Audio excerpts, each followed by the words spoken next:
Hello, welcome to the 2023 Shanghai Auto Show.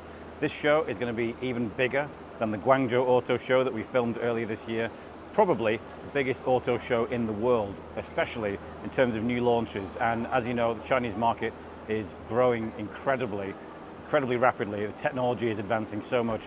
There's so many new launches here. It's quite incredible. Now, of course, it is Shanghai, hometown of SAIC. So what we're going to do is get started here in the SAIC stand and then just take you for a walk around and show you the entire show. We've got 9 halls in total with cars, 3 halls with suppliers. We're not going to show you the suppliers. We'll just focus on the cars. But strap in, grab a drink. It's going to be a long ride. If you need to, come back. I will list all of the brands in the description below. So if you need to come back later, you can easily jump straight in where you missed off last time. But yeah, let's get started. So here you can see we are in the SAIC Motor Hall. It's the biggest hall here. We have IM on the right, and on the left we have Roewe, which, if you remember from the Guangzhou show, had a pretty empty stand. They do seem to be doing better this year. There's quite a few more visitors to the Roewe stand, but we've already seen the IMAX 8. That's the MPV. We have another one of those on the right side here. Do they have any new metal though? Let's go and hunt of some new metal. RX-5, that was there in Guangzhou as well. Maybe over here, this looks like we might have something new at the back. This looks like an RX-9, and that green plate suggests that it is a hybrid or an electric car. Judging by the amount of ventilation on the front there, I'm going to say that is an electric. It's a hybrid car, sorry. So there you go. There's the... Oh, it's a fuel cell car. Interesting, look at this. There's the fuel cell on there. Looks pretty cool inside. Got ourselves a full width screen there, 3 screens, sorry. Let's take a look at the back of that.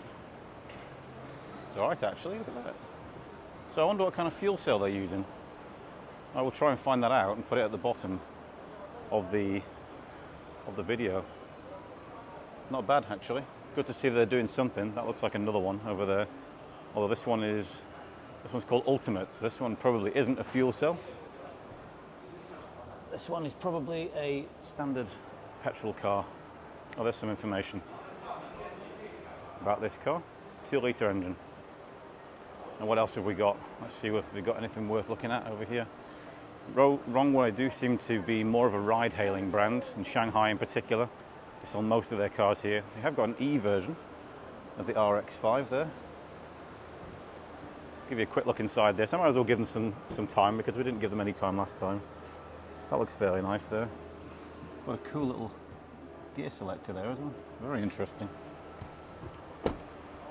Nice.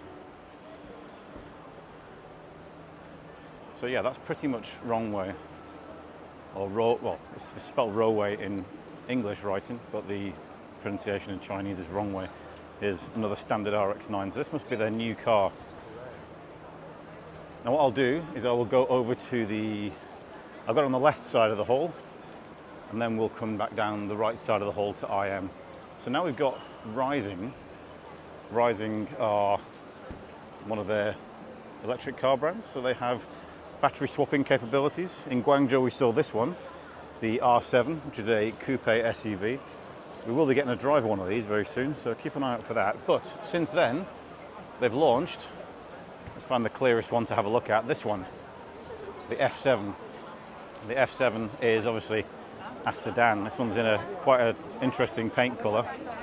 Let me just dip a camera into here. This is quite a cool car. So they've got the same interior in there as they have in the R7, so the 3-screen setup all across there. Looks pretty cool. In fact, you know what? I'm going to put it on wide angle so we can see more. And if you look in the back here, they also have a screen in the back, so your kids can watch Peppa Pig. Quite funky, right? So look at that. And this car is incredibly cheap. As I said, it does have battery swapping ability. They're actually serving coffee out the boot of the car here. So it's a full-size sedan. It's basically about the same size as a NIO ET7 for comparison, but has battery swapping capability. Not that they have that many battery swapping stations yet in China, but they're going to build up that network, I believe. And so I'm going to try and give you a bigger shot of this. And Yeah, it starts at about 145,000 RMB if you go for the battery rental option. So that's quite incredible. Ridiculously low price. Always small wheels though on SAIC cars. That's a bit of a pain. They've also brought a concept which has a front end a bit like an FAW Best Tune, the MPV thing they've got, but this looks like something they're planning on doing next. Let's have a little cycle around this. Let's go over this guy's head here.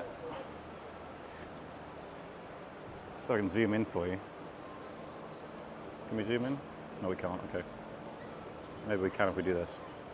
So yeah, there we go.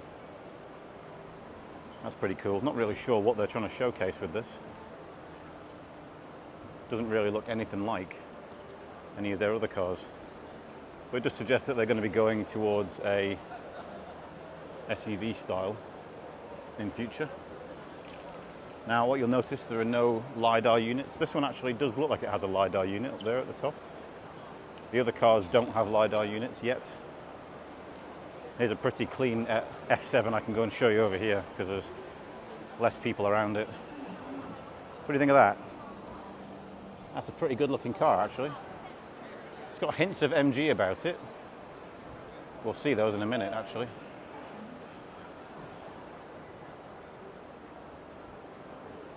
So that looks pretty cool. We like that. Looking forward to driving one of these at some point as well. Anyway, let's head over, as we said, to MG. You can see we're quite early in the day here, but there's still loads of people. Obviously, COVID restrictions have been reduced, so more people are out and about. MG have got, of course, the Mulan, or MG4, as you'll know it in Europe. Have they brought anything special for us to this show? Let's see. MG, that's called MG1 over there, but it's not the smallest car. And we've got the MG7, of course, but we saw this in Guangzhou, so nothing new here. Let me just zoom out slightly. There we go. And this is a very good looking car. Now do bear with me because it's going to be hard to get clean views of these cars without people in them. Let's check this one out in here. This is the MG7. See, double screen there. Quite a nice interior. That's cool. I like those seats, very nice. And the back, I think we looked at this in Guangzhou, but there you go. There's the back. A very attractive car. Sorry. Just walking into somebody there. Okay, so that's them. Now, of course, they are sort of a joint venture with Volkswagen. Although Volkswagen have two joint ventures in China. One is with SAIC, one is with FAW, so of course they have two stands here. This is their SAIC joint venture stand. Now they tend to do more of the petrol cars. Hopefully you can still hear me over the music. It's a bit loud on this stand. Nothing particularly exciting or new on here, I can say. The ID7 is upstairs on a different hall, so I'll show you that. They're just currently showing off the ID3. Which has, of course, some updates recently.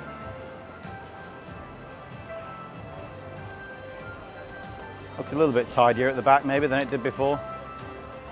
But still not attracting that much interest here, simply because the software is a bit down. Now we've got Cadillac. Now, as I said, I'm normally only going to cover the Chinese brands, so I'll give you a whip through Cadillac, just in case there's anything interesting to see on here. I think I will go through the foreign brands today because I know people like to see them, see what they're doing here in China. Of course, they've got a CT5 there, Super Cruise, but you know, ICE is dying, particularly here in China. So then we've got the Lyric, which looks quite cool, like the lighting on the front of that. Starting to see a few more of these, not too many, but there's quite a few of them. We have a couple more over here. You can see though the stand isn't particularly popular. Not a lot of people on the Cadillac stand, but I'm sure it will get busier later. More people do tend to come slightly later in the day. Then of course we've got Audi, also part of that same SAIC group. But as far as I'm aware, Nothing major going on over here. So I'll head over to Chevrolet, also part of the General Motors group, who work with SAIC. So this concept we saw in Guangzhou looks very funky. I believe they've made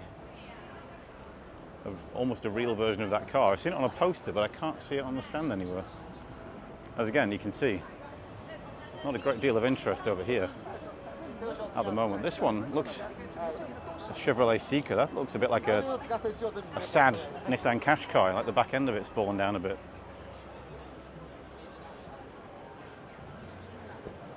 And they've got over there at the back, let's go have a quick look at it.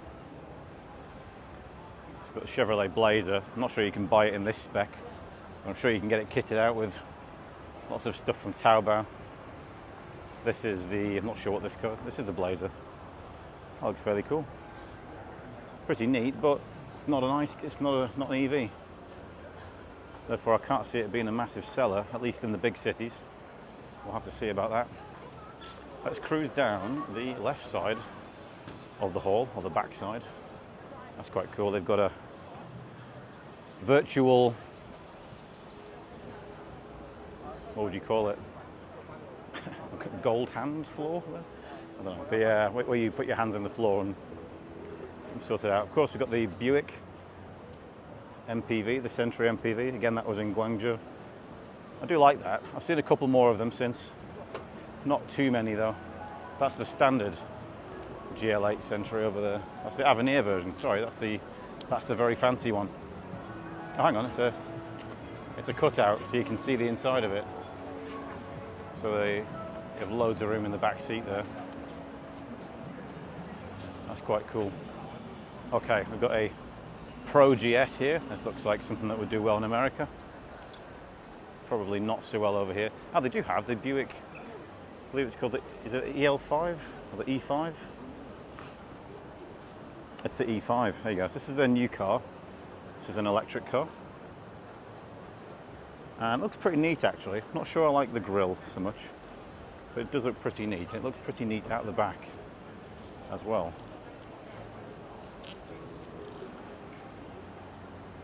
I'll see it better when the boot lid is down. There you go. What do we think of this? It's fairly cool, right? Let's have a quick dive inside now these fellas have moved away. There we go. Twin screens in there, as you can see. Not bad. It's not really pushing the boundaries, but it's all right.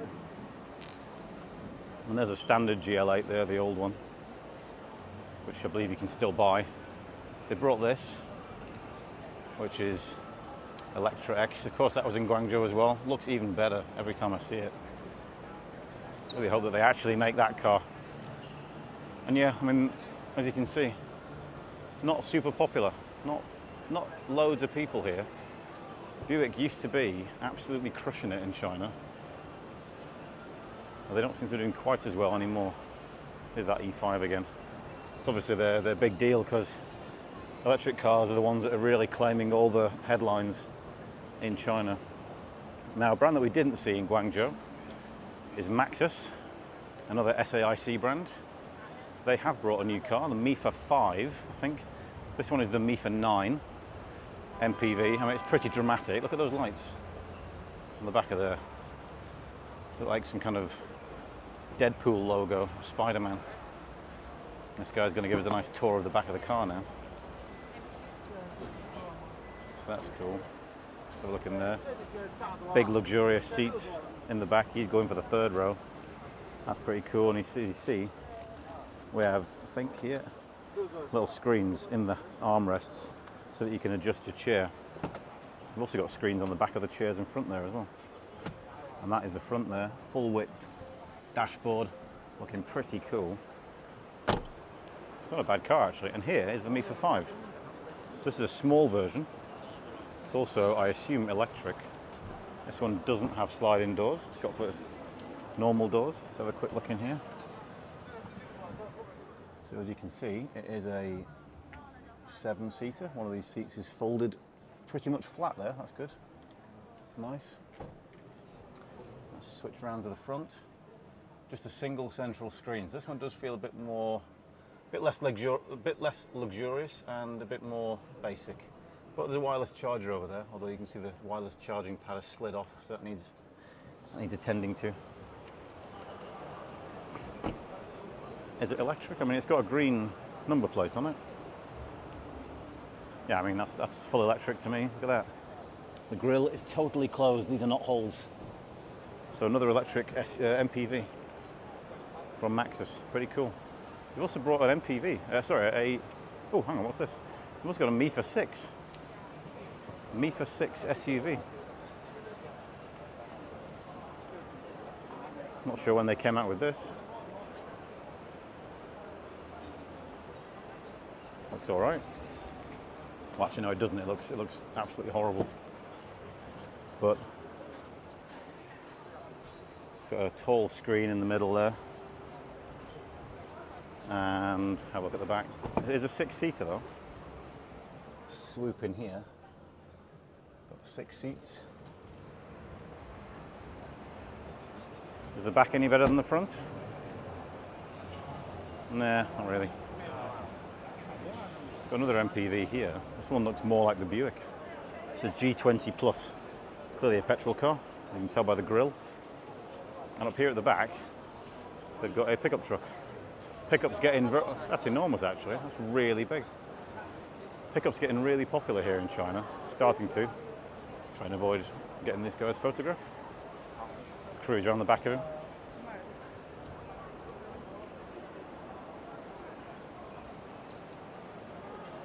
There you go. It's quite a bold front end on that. Part of me thinks it might be electric. Just because there's not a lot of coolant in there. So maybe it is. Certainly plugged into something, but I think that's just to light it up. Maybe the screen will tell us, I don't know. But yeah, pickup trucks are getting very popular here in China. Started with the Radar RD6, and people are going off-road.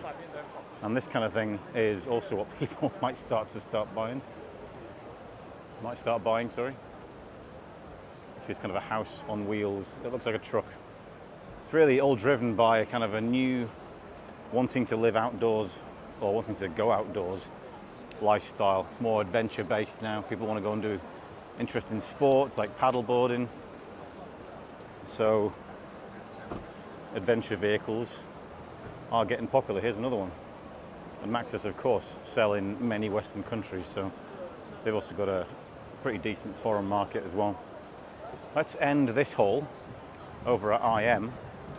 They've actually not got anything new here. So this is their LS7 SUV. You can see popularity here is quite significantly higher. A lot more people on this stand. That tells you all you need to know about the direction in China. People want to drive electric cars. Now, last time we couldn't get a look inside this, so let's see if we can dive in somewhere where someone else is having a look. Maybe over here we've got a window down. This guy might be nice enough to have a look. There you go. Put that interior there. So he's going to come out. So you've got a yoke steering wheel over there, see? Yoke steering wheel. Got 2 screens up across the dashboard there. I believe it's like something like 34 inches and something else. And we've got another screen down here. Those cup holders. This chair's got extending base cushion. We like that. That's good. Most of the adverts for this car are showing ladies on them, so it does seem to be targeted at women, this car. And it looks all right. It looks quite nice in person. Just doesn't look nice in the prosthetic leg beige, as someone called it in the last video. Now, I'm not even sure. Someone told me that these are not real LiDAR units, they're just cameras.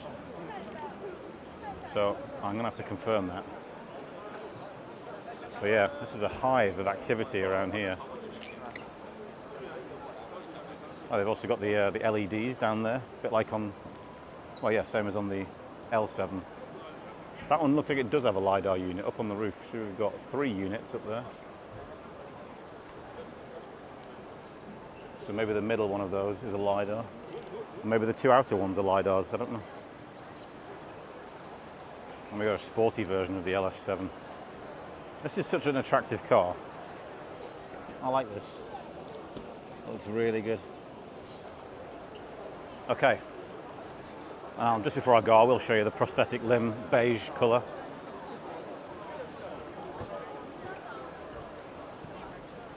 And there it is. Surprising number of people wanting to look at the prosthetic limb beige colour. Those wheels are horrific. Let's get a quick look at those wheels. Ugh, terrible. But the car itself seems okay. We're going to try and get into driving one of those soon as well. Right, now we're going to head over to Hall 4, and it's quite a walk away. So I'm going to pause the camera and I'll join you in a minute. Okay, so now we're heading into Hall 4. And we do get a couple of small brands on these halls there. Vistion. We've got a weird kind of battery concept car over there. But we're going to start here with Shenlan. Of course, Changan's electric vehicle arm, and they do have a new car, which is the S7, which we can see over here. Let's go and take a closer look. Surprisingly few people here actually, but maybe they're all starting at one hall, making their way around. But this is the S7. You can see, that looks pretty cool. That's an attractive car. Take you around the back of it.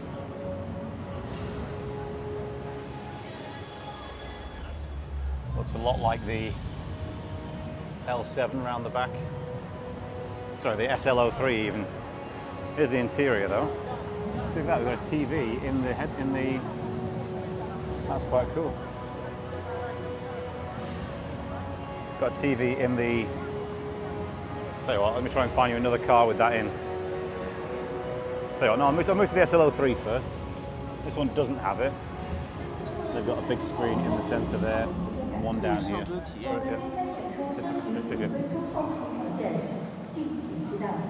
So that's quite nice in there.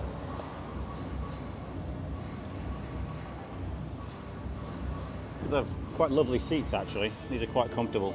No extending base cushion, but sorry, someone's having a look here. Looks like a decent amount of room in the back as well. Pretty comfortable there. Sorry, the camera's shaking a little bit there.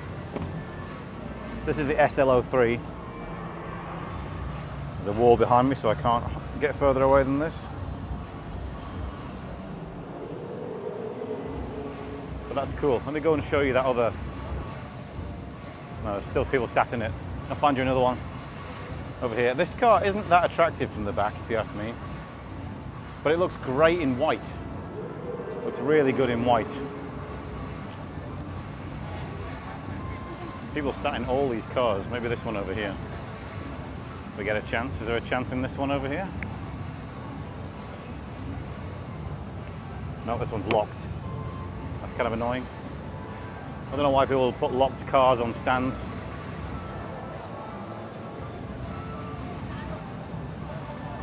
So I'm just going to show you all the other people are inside, I'm afraid. Pretty cool. Oh, this guy's putting the screen down for me. Thank you, Shishi. It's very nice of him. Look at that. That's quite cool. Having it high up might even be better because then you can lie back and chill out and watch it. That's funky. That is a good idea. Putting a screen in the sunblind. Brilliant.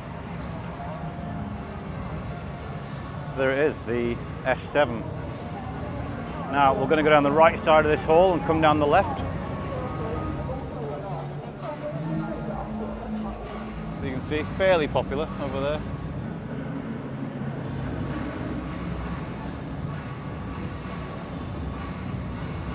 Another one there. That might be the colour I'd go for. I like that big bright colour in there. Excellent. Arcfox are doing a display that seems like drums. This brand is JMC, and they pretty much focus on off-roaders. Not sure they were in Guangzhou, can't remember. If you notice, that music's really loud. They are going for electric. That's their electric pickup truck.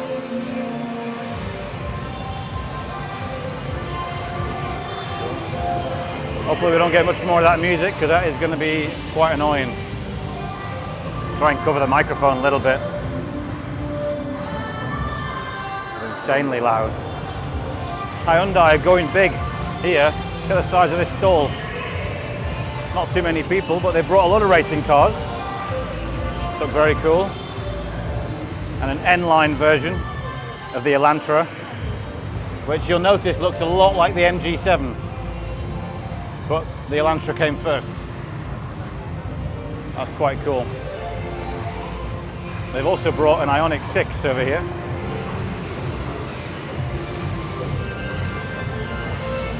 First time we've seen one of these in China, because they're not for sale here. This is obviously a racing version, an N-line.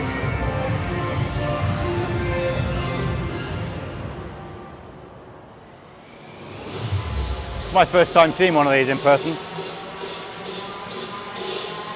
I think those lights look better actually. With the lights cut off at the top there. Looks pretty mean. That's quite cool, but they also brought this one as well. The concept, N-Vision 74. That is really cool. I mean, Hyundai are killing it on design. They're just not killing it here in China at the moment.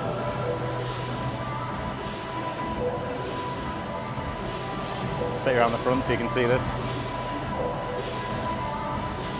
Very nice, very cool. They brought the Mufasa. This is obviously an SUV. This one is kitted out with some pretty chunky wheels on it. Whether you can buy this fully off-road style version or not, I don't know. Actually looks pretty cool, to be honest. So this must be the updated Elantra. It's got new lights on it there. Looks slightly strange actually. And I just want to show you around the back, because there is a fuel cell vehicle on this stand. Hydrogen.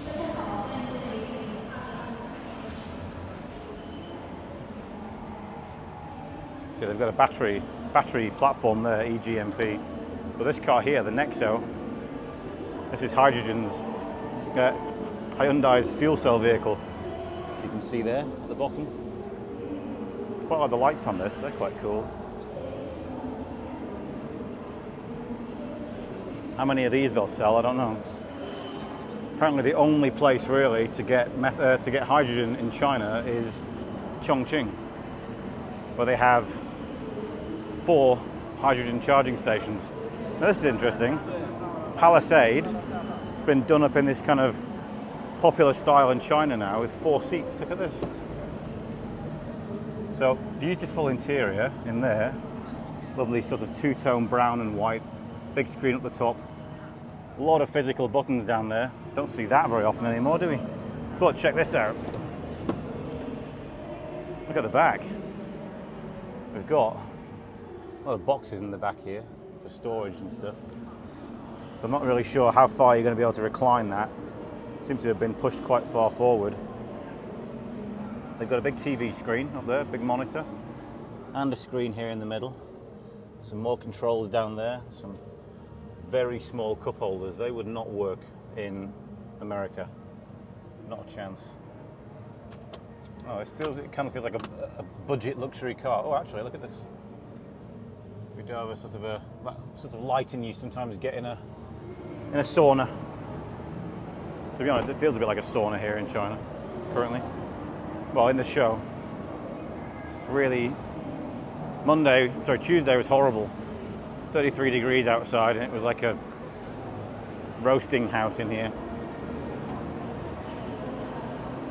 Thankfully, it's a lot cooler today, so it shouldn't be too bad. Next, let's head over to Denza, because these guys have been big. These guys have been working hard. The D9 is doing really well. I've seen absolutely loads of those on the streets, the MPV. Are they limiting the number of people on the stand? See if we can find a way in. Yeah, we can go through this door here. So the D9 we've seen, but the new car is this, the N7, which is quite a low-riding SUV, really. If you look at that, it does feel like it sits very low down on its haunches. This has a high-end premium French surround sound system called DVLA, which is not the vehicle licensing company in the UK. See if I can get near to one of these to have a look inside. It's actually a very small stand.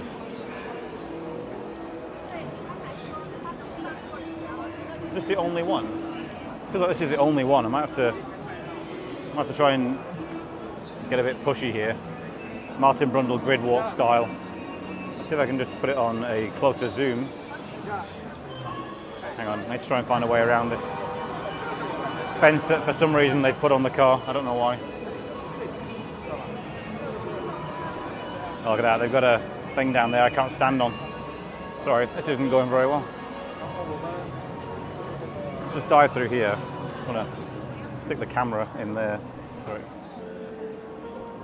That's pretty cool. Is that a screen? Yeah, there's a screen there. That's cool. Very nice, actually. It's got to navigate a few people here. Sorry.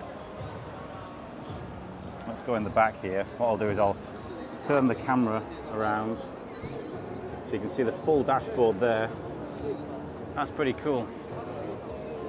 Pretty cool. Looks pretty big in the back as well. From this door here. There's the back. I'm surprised they've only brought one. You can see there on the right side if I turn the camera around. Very slowly. There we go. DVLA. So these are the fancy speakers in this car. But that's quite cool. Quite a good looking car. Check out those lights there. Nice. Right. Let's go under the fence. I'm assuming that car is electric. I think it is electric.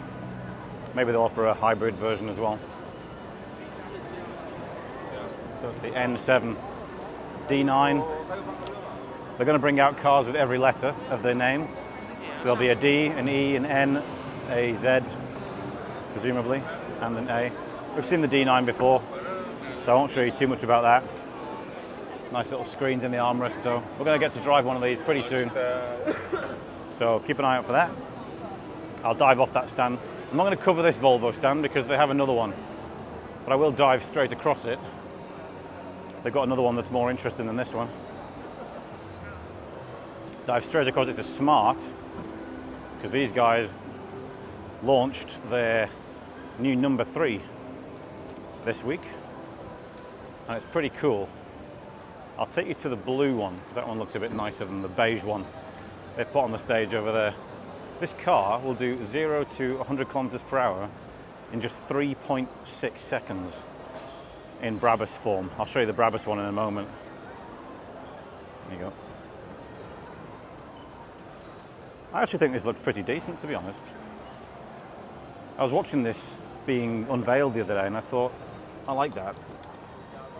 Very similar interior, but you'll notice that the vents over here are circular now. They're not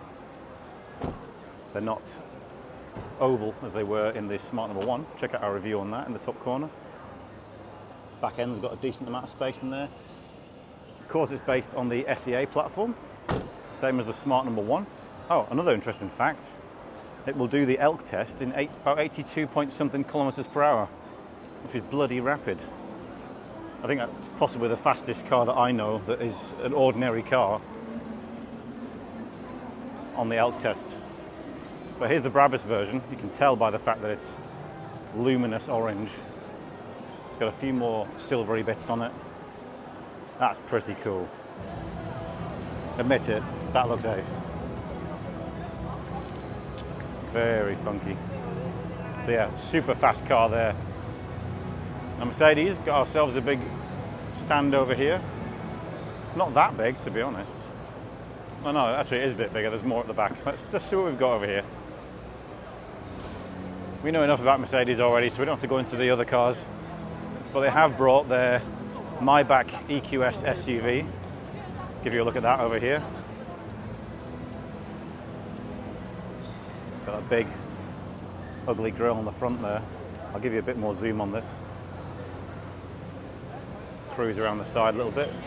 That is the trend of the day, two-tone, darker upper body, lighter lower body. Wheels look pretty cool though, to be fair. I don't know, I do feel like they're a bit melted personally. That's just my opinion on the EQS. Let me just dive through here, because we also have the EQG over here. This is the one that can do the tank turns. And well, yeah, I mean the wheels on that are brilliant. Look at those. Zoom in a bit further, look at those wheels. Really like those.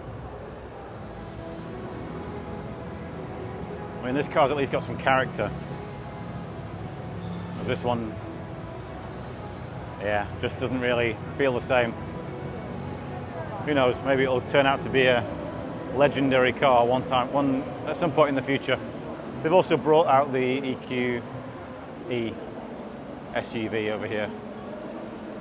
It looks really like a small version of the EQS. And there's there is an EQS over there, the actual EQS. Okay, let's cruise over to the Arcfox stand up here. They've got a new car as well, so I've got quite a bit of new metal already in hole 2. This is actually hole number 4.1 over there. So we're going to go 3, 4, 5, 6, 7, 8 on the ground floor, and then 8, 7, 6 on the upstairs floors. This is the Koala. Let's find you a good shot of this. This is a car designed for mums. Like specifically designed for mums. Let me just zoom out a little bit on the zoom here. You can see kids' toys, bikes. It's a car made specifically for mums and kids. This one weirdly is missing a chair inside. I'll try and find out why that is around here. It's being presented here by maybe an influencer of some kind. Let's try and get a zoom in there. There's a table in the middle there. Child seat at the back as well, with a little koala bear in it. See if we can find you another one of these somewhere. I don't think there is one. There's only one on the stand. It's a shame, so I'll just take you on the back of it instead. But yeah, it does have some features designed just for mums, basically, and I'll try and find out what they are. Now, interestingly, it's actually called Kaola, or Kaola. But some of the marketing material showed it as Koala. But there's a good shot of the interior there. Got screens with big chunky rims. Oh, they does have a front seat, just folded down. There's the interior there. Nice purple colours. Apologies if the image is a bit jerky here. It's supposed to have lots of easily wipeable surfaces, so when your kids are sick and poo and stuff like that, then you can clean them up. Next up, the bike group, the one that was making a lot of noise earlier. Well, where to start on this? I've not heard much of bike recently, but I've seen quite a few new cars here this time, including this one, BJ60. Looks like a budget. I mean, look how small the wheelbase. Let me zoom out on this. Look how small the wheelbase is on that. Really tiny wheelbase, but an absolutely enormous face.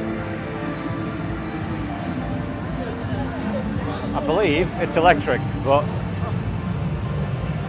oh no, it is a 2-litre engine. Okay, it's not electric. Well, there's the inside, which looks fairly cool, but not many screens. And there's the back of it as well. Maybe it's a body kit for the BJ60. They've gone a lot of off-roaders. That's the normal BJ60 there. can see. And what else have they got over here? There's got to be something exciting, surely. An X7 here, which is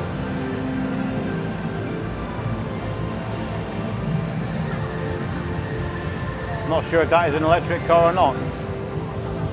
No, it might be electric. 136 kilowatts, I believe, but no green plate, so I don't know. This is their EU5 Plus. That's had a bit of a facelift, it looks like. It's a bit more rounded and friendly now. What else have we got? Oh, this. This is cool. This is a concept car.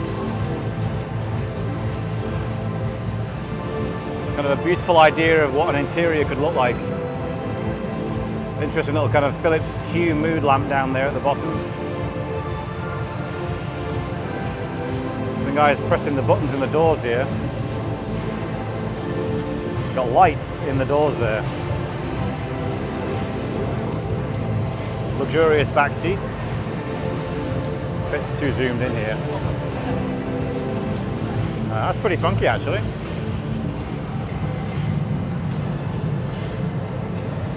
I'm not sure about those lights.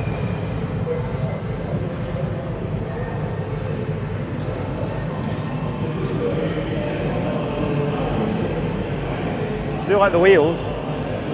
How big are the wheels? They must be 23-inch wheels there.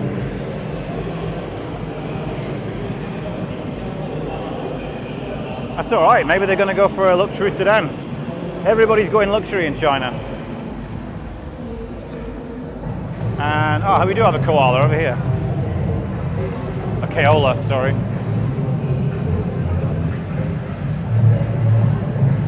Sorry, the Dayun brand's making a lot of noise. Well, there's the interior. Child seats, tables so you can feed them. White clean materials. I don't know, I'm wondering what kind of audience it's going to find, because it doesn't feel like an Arcfox. Well, they've also got a TV screen on the back of the chair there. Watching Peppa Pig, no doubt. Okay, I'm going to avoid Dayun because they're really loud at the moment. Incredibly loud, actually. And we've seen their cars in Guangzhou. There's nothing new on there. I'll try and cover the microphone a little bit because it's shockingly loud. They're trying to inform everybody in the motor show what's going on. Now I will show you Skyworth. This is one of those brands, it's hard to believe that they still exist. This is a Skywell electric car.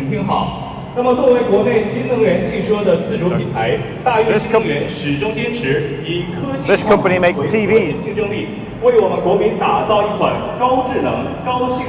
Some around the back of here. I don't know why they put the models on the display, they're just getting in the way of the cars, to be honest. Even though they are good looking. HTI, this looks like a hybrid version.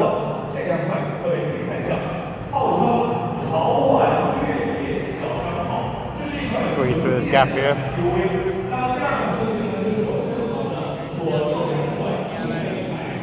And then this one, the EV6. I'll show you the inside of one.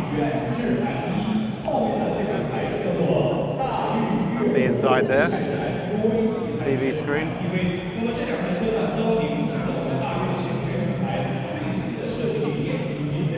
Yeah, I don't know how they exist.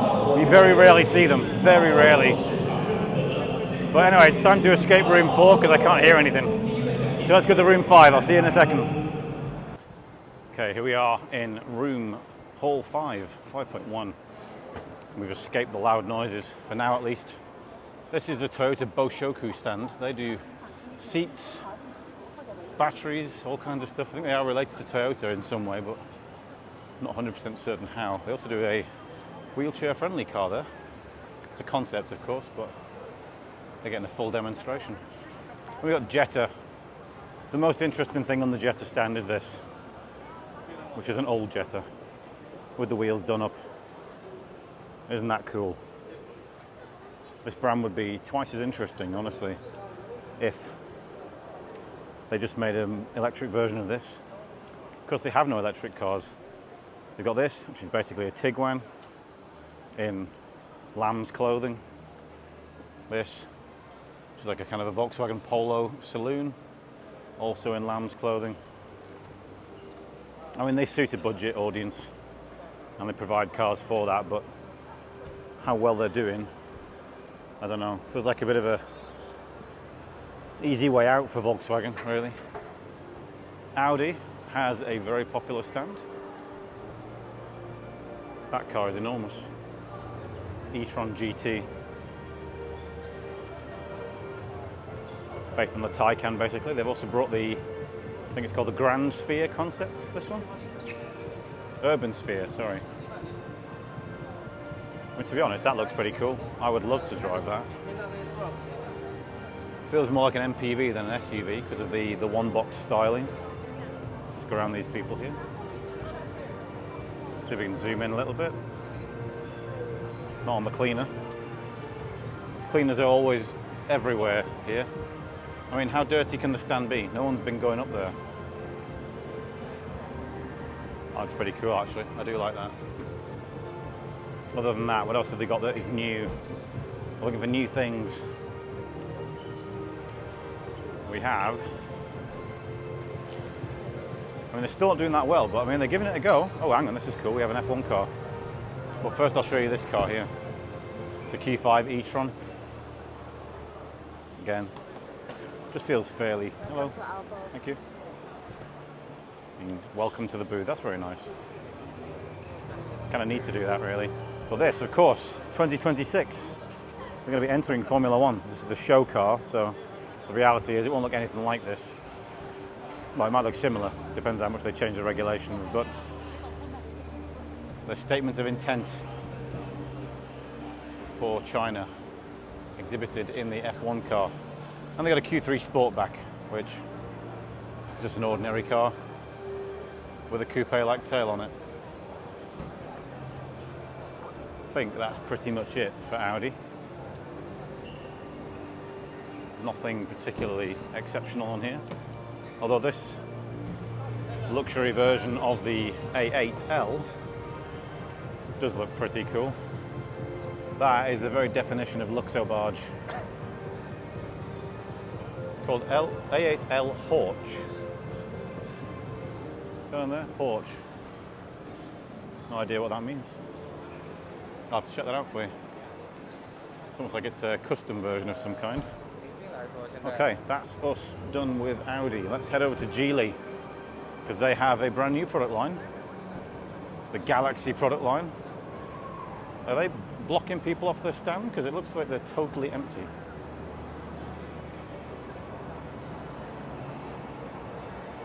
Maybe they're doing some kind of presentation for somebody. Here's a really good stand. You're going to enjoy this one. Hongqi. They've just changed everything on their stand. Right, it looks like they're doing a presentation here, so there's no way to get onto the Geely stand at the moment, in which case I will try to come back to them later. They've of course got a hybrid version of the BAIC over there, and they've got an interesting car at the back. But you see over there, right at the back, let's have a zoom in, that is the Galaxy L7 on the left side, not this lady, and the back over there is the Galaxy, what do they call it? This is the light concept, which inspires the entire Galaxy range. Let me try and get over here. It's a bit annoying that they're not letting us onto the stand while this lady does a presentation, but maybe she's a friend of the leader, I don't know. But this is our favorite, as you know, Geely Panda Mini. They made a kind of a mini Bronco version of it. So yeah, I'll come back to Geely later, I'll come back to Geely later when we can get on the stand. We're going to spend a bit of time on Hongqi's stand, because they have been busy. They've been very busy. They've updated the HS3, so they've got now the big grille family face, and well, it looks all right actually. Looks quite good, and it's a hybrid electric vehicle. Sorry, I'm going to have to try and get a better angle. There you go. No. This lady is doing a live stream, so I'll go behind her. Here we go. So that's the back end. Looks pretty cool. This is a new car, HS7.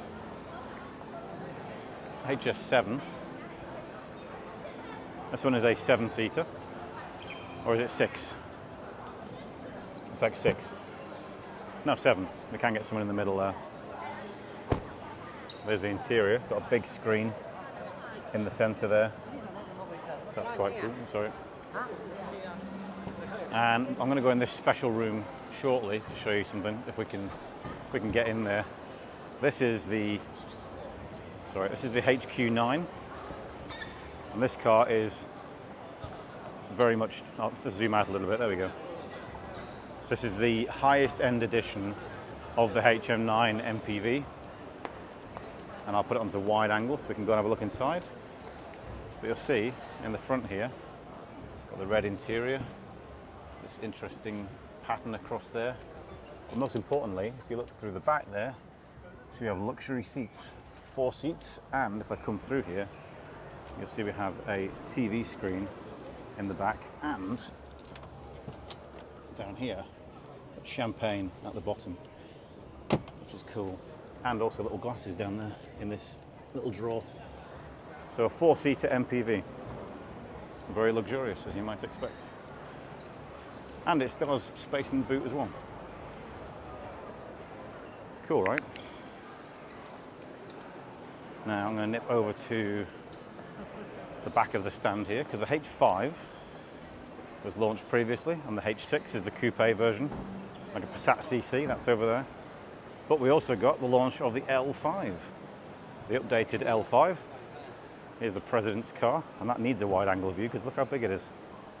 Absolutely enormous. And honestly, that looks pretty cool. Love that. That is very funky. More colourful than you would expect from the President's car. But you'll notice on the back of the screen there was a car. It's this one, the E001, Hongqi's first electric car with the new Hongqi New Energy Company. And I'll show you another version of that because we do have a couple more on the stand that we can get closer to. They've also got this really cool chassis here, look at this. That's showing how you can turn the wheels fully inwards, fully sideways. You can rotate on the spot if you want to. Or you can just basically go sideways. That'll be quite cool if they bring that out. Hongqi just totally revitalized. This is the second car, the E202. And currently I believe it's just a concept, but it's going to come soon. Let's see if I can zoom you in there a little bit. Very un-Hongqi-like, right? With the yellow inside the door pockets and the purple, these sort of pastel colours inside the dashboard there. Get a closer look. Not an overdose of screens like on some cars. So I can take you around the front of this. Looks very similar to the E001. Just find a good angle for this. So yeah, that's the new E001 and E202. And here's the E001 from the back.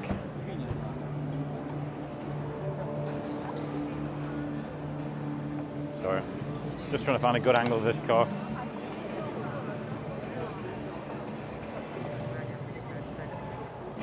It's pretty cool actually. Let's just put it on wide angle again. So I can zoom you around there. We look inside here.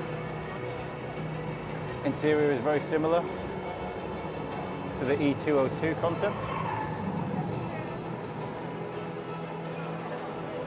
And I'd say that is about, I don't know, it looks mid-size, doesn't look full-size sedan. Maybe like a P7 size maybe. Got a LiDAR unit up there on the top of the roof as well. Here's the A202 E202 in a different colour. Now let's dive to the back. We've also got this pretty cool thing over here. I think it's just a demonstration of what a luxury car could look like in the future when they have no wheels, just glide across the floor presumably.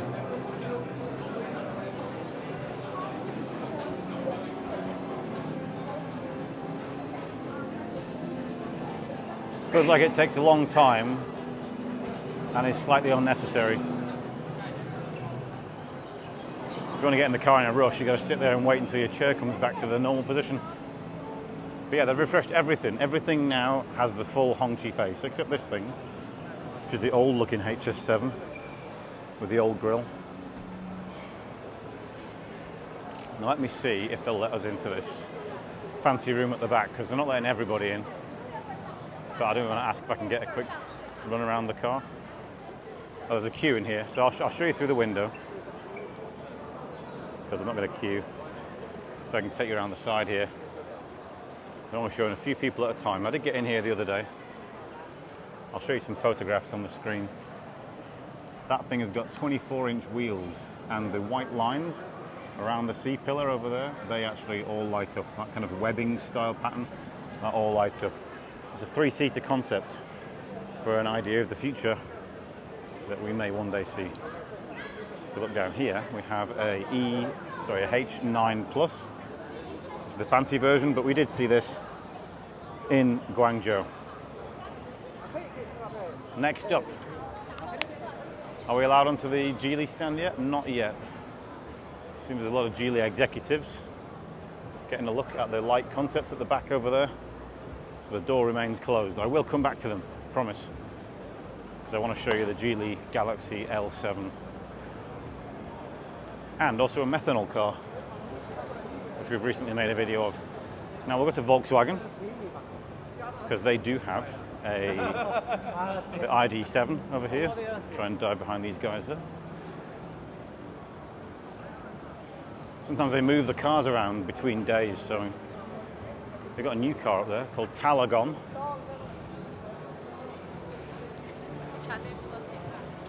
ID4X, ID3. They've got the ID Vision concept in here.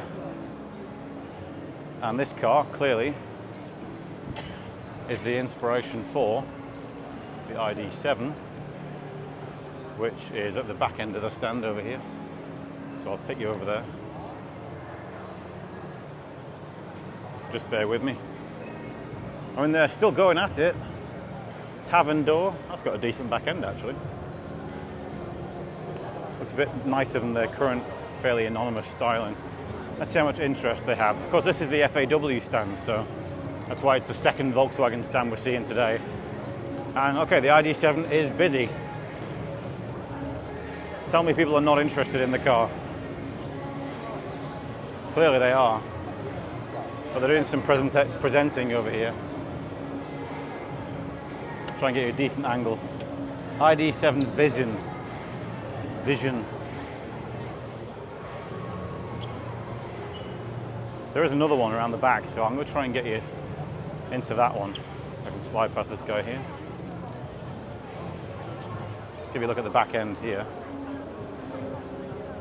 Of course, I've got the boot open, so not so easy to see. I believe through here. Bear with me a second. Or have they moved it? There was a red one around here somewhere. Ah, here it is, over here.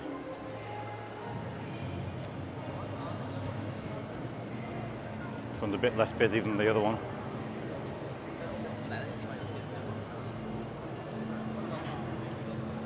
I mean, can't say I'm a fan of that back end, if I'm totally honest with you. Don't like these lights.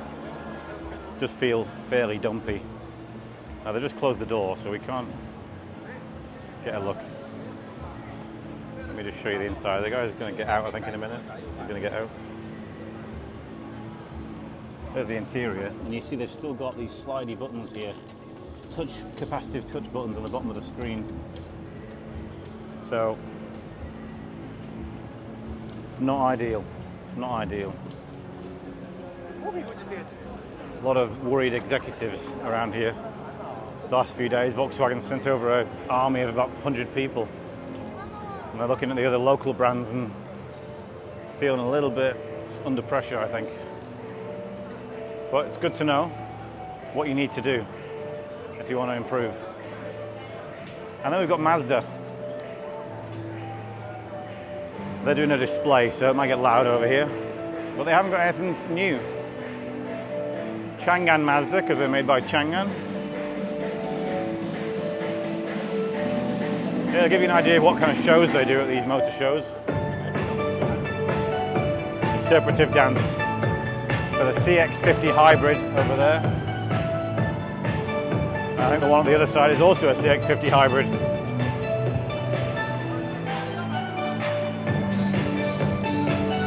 There's actually a reasonable amount of interest here, to be honest. Much more so than I expected from the Mazda stand.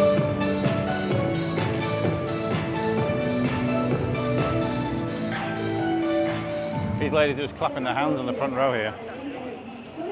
The other car is just a CX-50. So CX-50 and CX-50 hybrid. And then we've got a couple of supplier brands over here. So I'll go and greet you in hall 6.1. And this is the Aura stand. Nothing new on the Aura stand this time. It's got the Aura GT. Or what do we call it? The Funky Cat GT in Europe. Good cat here. Got the Panamera copy over there, but we saw that in Guangzhou. So again, I won't give you too much. And they've got, of course, the Ballet Cat, which again we did see in Guangzhou. So nothing much to show you on the Aura stand. It's a very small stand actually this time, but this is a big hall. There's a lot of stuff going on in here. We'll now move on to Li Auto, because they have got decent sized stand, 3 cars. L7 of course, which I'm not sure was at Guangzhou. Looks very similar to the L8 and L9, so nothing much I can tell you there. As you can see here though, this back end, it is shorter. And this is only, I believe, it's only a 5-seater. Still got the dual screens up front and a screen in the back up there as well. Very luxurious interiors in these lovely cars to drive. L8, we're going to have that next week. So looking forward to driving that. LiDAR. They're just very luxurious cars. Now these guys did announce something. They announced they're going electric. So they've announced a new electric platform, which they're not showing here on the stand. But they will launch a bunch of new cars. I think it's like 3 or 4, maybe 5 cars. Now here's the electric platform, I believe. No, this is the hybrid platform. So they haven't shown the electric platform other than on a TV screen. But it will underpin some, if not all, of their new cars. Nothing around there. They've also announced that they're going to make their NOA, which is their full ADAS suite, free for life. So nobody will have to pay subscription fees for their full self-driving, basically. Which they're not calling full self-driving, of course, so I won't do false advertising for them. But yeah, that's Li Auto, doing very well. 20,000 sales a month in China at the moment. Really smashing it out the park. Their extended range electric vehicles, very popular. Of course, they have to go electric because cities like Shanghai, for example, if they want to be successful here, the green plates, they're the most popular thing about electric cars because they're free and they're, well, I'm not sure if they're free, but they're unlimited, so anybody can get one. They're only now for battery electric vehicles, not for hybrids. So you can't get a green plate anymore for a hybrid in Shanghai. This is the Lynk Co 08. This is a hybrid. It's got the styling from the next day concept. See these lights here? They also look very similar to those on the Zeekr X. If we're being honest. Let's drive you around the back of this stand here. Quite a few people presenting on this car. But there you go.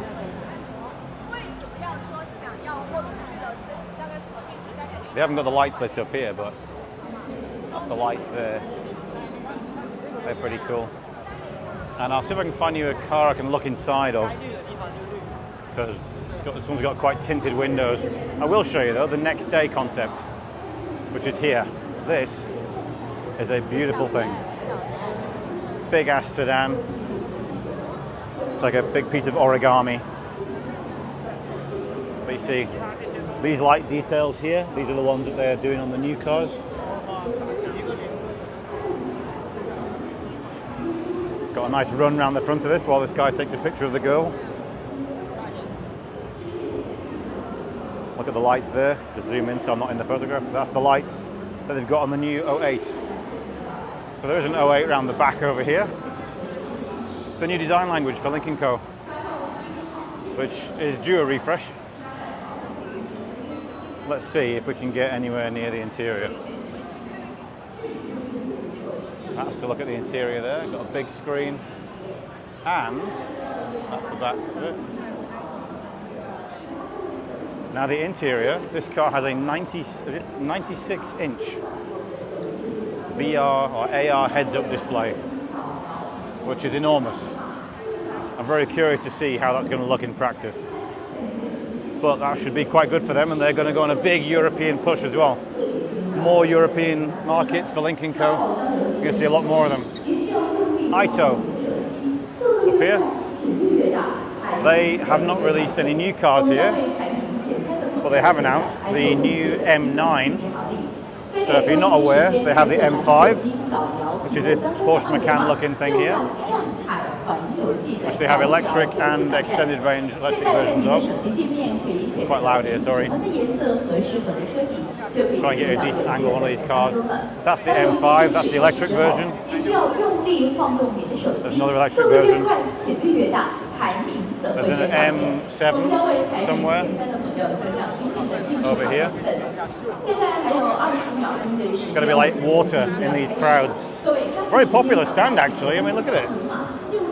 Look at that. Maybe the show's starting to fill up a bit. This is the M7. I'll zoom out a little bit for this. Can't even see anything. It's just a crowd of people. Cameramen, bloggers like me.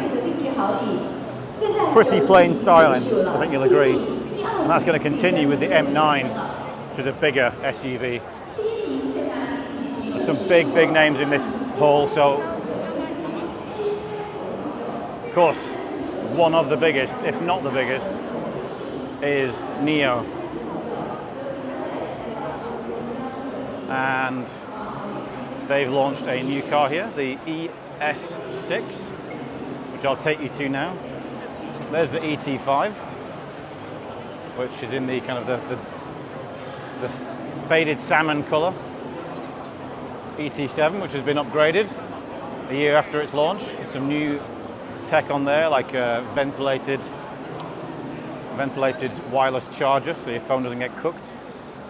EC7, this one was launched in Guangzhou. Well, actually it was launched at NIO Day, but it was shown at Guangzhou. And it looks pretty cool. This is a very attractive looking car. This guy's trying to pull the boot lid down. Oh, he's checking the metal. Very picky buyer. But the new car, let's take you to the new car, is over here. This one's going to rotate for us very nicely. Should save us some time. But we have here the ES6, which looks every bit the baby ES8. As you know, NIOs have very similar looks across the range. This has got a much better back end than the ES7, definitely.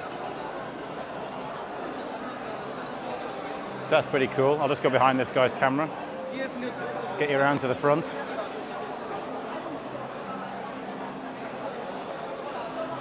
We'll chase it around the stand a bit. LiDAR at the top, as you can see. Expect the interior to look like most other NIOs. You can just see in there, if we zoom in, you do have Nomi, you do have a big screen in the middle, more square-shaped screen. But that's a good-looking car. Looks really solid. Nothing bad about looking like a baby ES8, because the ES8 that we saw was really good as well. Of course, they've got some EP9s over there. I was given a clue yesterday as to which one of these is real. Two of them are show cars, one of them is a real car. And the clue is in the brakes. This one looks like it might have.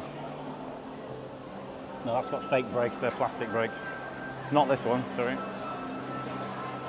Is it this one? This one, this is the real one. That's got proper brakes on it. That's a cool looking car, isn't it? And apparently they're looking to try and get more of these as well. Maybe start selling more of them for less.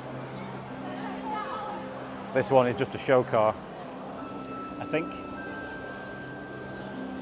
Not certain, actually. Not certain. It looks very similar to the last one. But let's mooch on over to the other end of the stand. See what else they've got for us. Of course, they've got their battery swap 3.0 now, which is faster, has more batteries than previously. This stand is an absolute hive of activity. Look at it. It's a very beautiful stand, actually. Smart move, putting this sort of circular roof over our heads here for educating people and talking to the media and things. This is the ES7, of course. I'm not a big fan of the ES7, to be honest, on the look side. It does feel a bit dumpy to me, especially when the suspension's on its lowest setting. But the ES8, of course, is here. They haven't opened it up yet, still. That looks proper. We do like that a lot. See if I can... yeah, and then ET5 over here. That is NYO. There's a battery swap example over there at the back. But now we're going to go to a brand that is really, really on the up. Crazily on the up, actually. They've just passed 100,000 production here in China. They've also announced they are going to Europe, starting with the Netherlands and Sweden in Q4 this year, 2023. And they just launched their third model, which is the Zeekr X. I want to find you a really good looking one, because there's one, I think it's over there in the center of the stand. Trying to avoid everybody else's cameras and be polite. This one might actually have a decent chance of looking at it. There's the M Vision concept. We saw that in Guangzhou. Slide the inside of this guy here. Here we go. What a color that is. I'm biased because it looks the same color as the Mini I had when I was a kid, that I still have. See the lights, very similar to the Lynk Co. It's a great little compact car, this. Sorry, it's very cheap. I'll say very cheap, it's not cheap. The price is very good. Because it's actually kind of a luxury car. I want to try and get inside one, because I want to quickly show if someone, here's the 009, which we're looking to drive soon. I want to try and see if I can find the back end of one so I can show you that. They're a bit less busy over on the other side over here. You may notice some of them have door handles and some of them don't. The ones with door handles are European models. They go into Europe. And of course they're all based on this. This is the SEA platform. Part of it. A Lego Zeekr in there. That looks awful. Doesn't look anything like it at all. SEA. This is on SEA 2. It's a small one. Underpins the Smart number 1, #1, which was the first car on SEA 2. And this and the Smart number 3. And they're going to be on the SEA 2 platform. I want to see if we can get in. I mean, these ones were open the other day. So you see, this one has no door handles. It's where the door handle would normally be. You got a button there instead. No door handle here either. You get a button up there. This is a Chinese version. Because the Chinese ones can have buttons. The European ones have to have handles. That's how you can tell. Let's see if we can hijack this lady here. See if we can get her to show us the swipey screen. I want to see this guy use the screen. He's just getting his bag ready. Sorry, I just want to lean in here and do this with my hand. There you go. Swipe the screen. slides over to the side. That's cool, right? How cool is that? Here's the back end.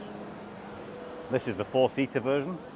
So these seats actually fold up. I'm not sure how to do it though. Let's see if I can find the handle. Is there a handle down here to do it? Oh, where's the handle on the seat? Oh, there you go. So the seats are going up there, see? So you can put your dog in here. You don't have to worry about your back seats. 5-seat version doesn't do that.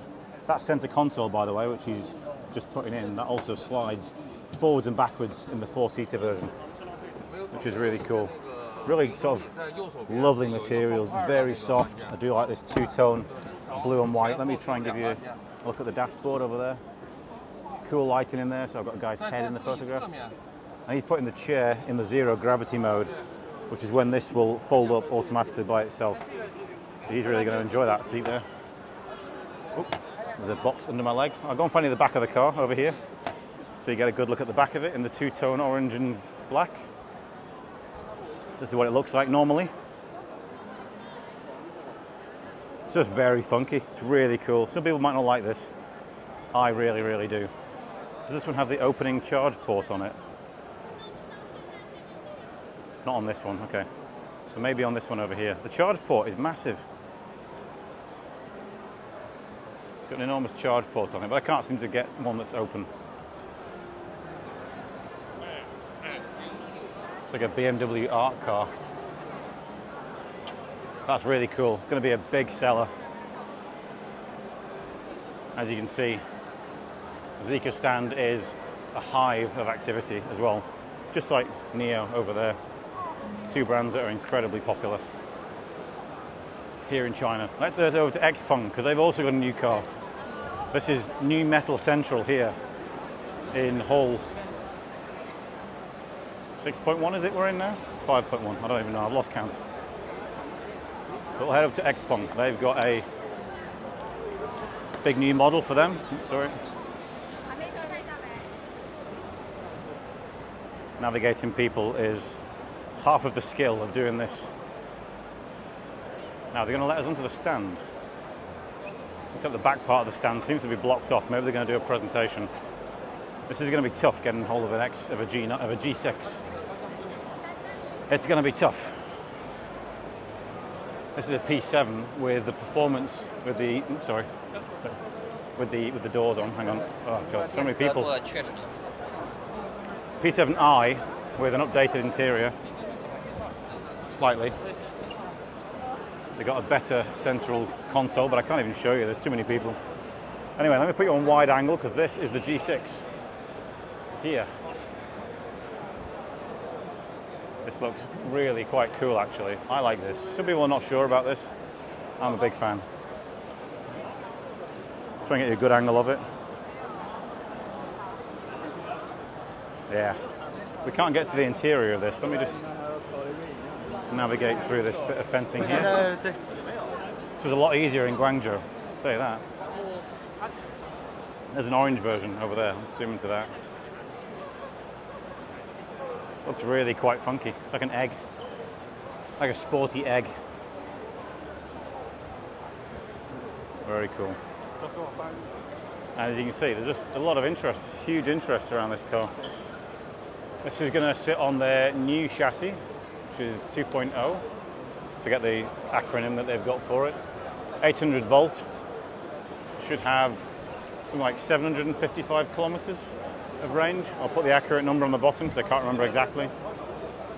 Actually, this lady did just get in the car, so let's try and give you a look at the interior over there. So they've gone for a single screen in the middle, as you can see, and twin wireless chargers, it looks like there. At least one wireless charger. So these guys are in a queue. I just want to get to the front here. I just want to dip my camera in where this girl's going there. That's cool. But queue to get in the car. I'm not going to queue for it. I'll try and get you some B-roll and whack that over the top later. For now, we'll let the show go on. Next up, we have a big stand for HiCar. Meizu. So yeah, you should be able to charge something like 300 kilometers in 5 minutes or something with XPeng's new platform, which is quite impressive. It's going to be a big deal, definitely, provided that they market it well and they get some decent sales on it. So over to Hycan. They've released, well, they haven't released, they've brought this, I don't know, contraption to the show. It is very weird. VO9 Atelier. I'm going to zoom out a bit, sorry. Yeah, I want the back of your neck in the shot, mate. Can't really say that I'm a big fan of this. It's clearly not an off-roader, but it's made to look like one. Like you're going to go trekking across the desert in an MPV. Not sure. Have they brought the production VO9? It looks like they have, because we can actually see inside this one. This is their absolutely mental looking MPV. Let's see if we can find one to look inside of. We'll try and go up to that Razor one at the back. This is a great colour, look at this. It's like a TVR. AO6, we're still trying to get hold of one of these. But yeah, this is an unfinished concept car. Because they brought this, and if you look inside, it's totally unfinished. You can see like the panel up there on the back. They've got like pieces of curtain hanging off. It is a bizarre thing to do, to bring to a show, in my opinion. Clearly someone just said, I'll just get it out there, get it to the show. So they did. Here we are on the VO9 Razor edition. See if we can get a good look around the front here. So that's got triple screen setup at the front there, microfiber all across the dashboard. It's our first look on the inside of this car. It's clearly a show car because this is all fake at the moment. They've obviously gone for a big screen, 2 gaming screens in the back for this Razor option. It's obviously not finished, but this looks like the 4-seater version of this car. You know, for professional gamers to get driven around in. And if you think there's no market for that, just look at YouTube. Some rich guys on YouTube making videos of video games. So that's their second collaboration with Razor. They had one with the AO6, this car, last time. Still, you hardly ever see these on the road, so I don't know where they're selling them. That's a great colour. And to round out this haul, we'll head over to Netta, because these guys have been smashing it. These guys have brought some really cool stuff that you're going to like. So let's go and check it out. This is the Netta U Pro. That was in Guangzhou. This, though, is their new beast. The Netta GT. It's a coupe.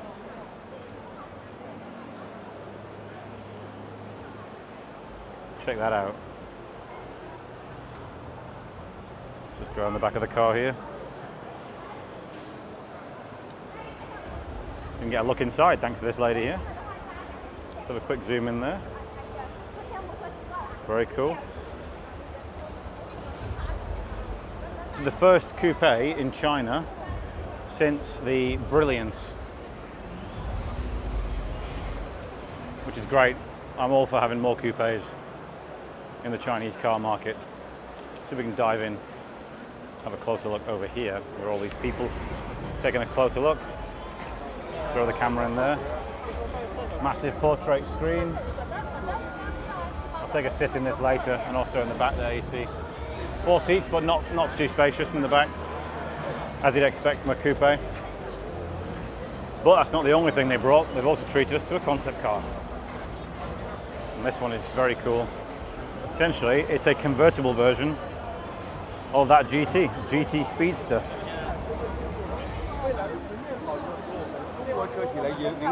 Slide around the back of this guy's camera here, sorry. Hang on, there's a guy just dossing around on the phone. There's the interior, that's cool, isn't it? This orange microfiber interior. That's how much legroom you're going to get in the back. Under here, these helmets pop out, so you actually get 2 helmets in the back here that come out, which I think is very funky. Come on, Netta, bring this thing to production. We definitely want to see this. Really big diffuser down there as well. Let's get a decent look at the front end of that. Some banana-shaped headlamps. Love it. This is an indication of the confidence of Chinese brands and where they're going. They're just ready now. They're ready. I'll give you a shot of the Netta S before we leave this hall, if I can get a decent look. I know some of you have seen it before, but I'll show you again. It's worth seeing twice. There it is. That looks really cool. We like that. Okay, that's us in hall 6.1. Join us in 7.1. And we have a brand over here. Seems to be making some kind of van. Jilu Space. It's the future of vans, maybe? Could be. Let's go and have a quick look at this. This is their platform over here. So, a platform down there. Got a van in there. There's the inside of the van. Let's put it on wide angle. The Gecko chassis, twin motor. They've also got a Da Vinci motorbike here. We've been meaning to drive one of these actually. We're trying to get the chance to have a drive one of these. We're working on it. That'll be really fun. Anyway, a couple of suppliers in this hall. So you've got Brabus, Bosch, and Apollo, Baidu Apollo. Got the mini stand. My personal favourite thing on this, of course, is this one. And this is an electric mini. If you look underneath there, see it's got motors in it.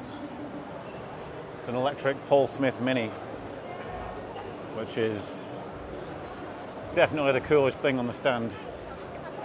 I'd love one of those. They've also got an Aceman concept, I think, around here somewhere, over there. Let's go and take a look at that. Of course, nothing really major going on with Mini yet. There are pictures of their new car, but it's not out yet. There's the Aceman LED grille. Those alloys look a lot like the Volvo alloys on the C40, but kind of folded down in the middle. That looks quite cool. But yeah, no new models here. As you can see though, still massively popular. Chinese customers still big fans of Mini. Let's head over to BMW, and I'll warn you in advance to protect your eyes. Get a nosebleed looking at this stand sometimes, but this is the concept. I think it's called the iNext, if I'm not mistaken. Sorry, no, this is the D concept, not the iNext. Interestingly, they're showing the back of it and not the front, which I find slightly curious. Let's try and get past these ladies here. I mean, is that the future of BMW? Probably not. This is quite cool though. Look, this car is changing colour.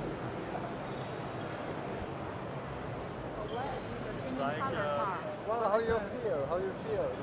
You know, when you feel sad, it's grey. When you're happy, I don't know, red. That's interesting. Really interesting. Definitely better in real life than it seems online. Fairly compelling idea, really, but I wonder how expensive it is. Probably quite a lot at the moment, but hard to know. You can see the BMW stand was heaving in Guangzhou, and it's absolutely heaving here as well. i4 over there. It's an electric. Is it a 4-door coupe? I believe it is.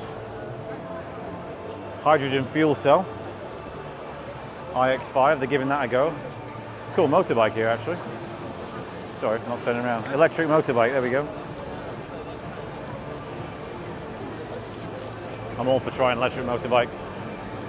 And there's a more traditional one. Sorry, this is spinning around slowly at the moment for some reason. Let's see, we've got an M1 art car here, just for a bit of history. It's a good looking car.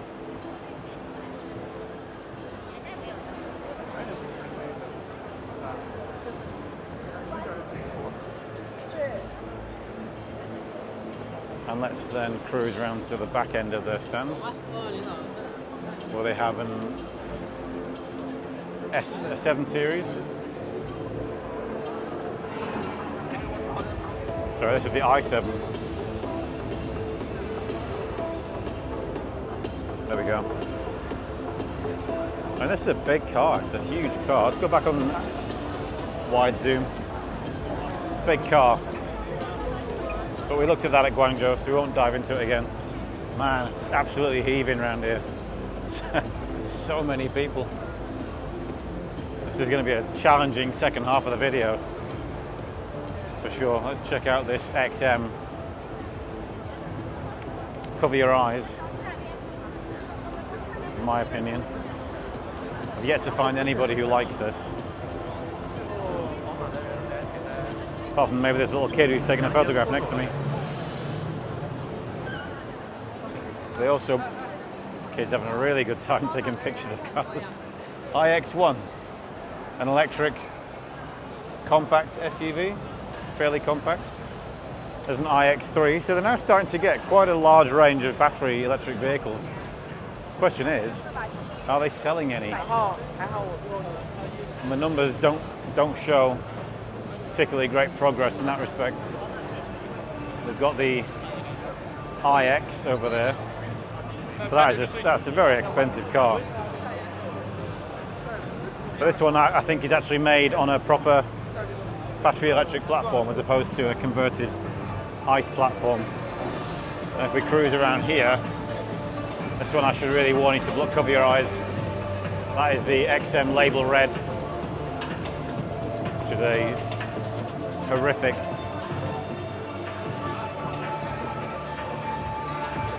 piece of design, in my personal opinion.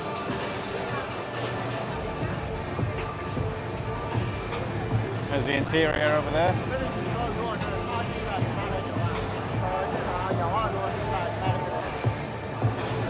I mean, there's a lot of interest in it for some reason.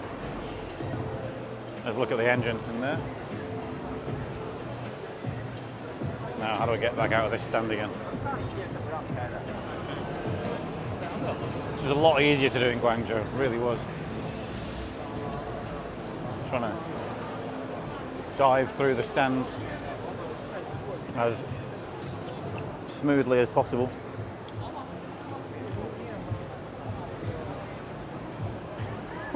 It's absolutely mental.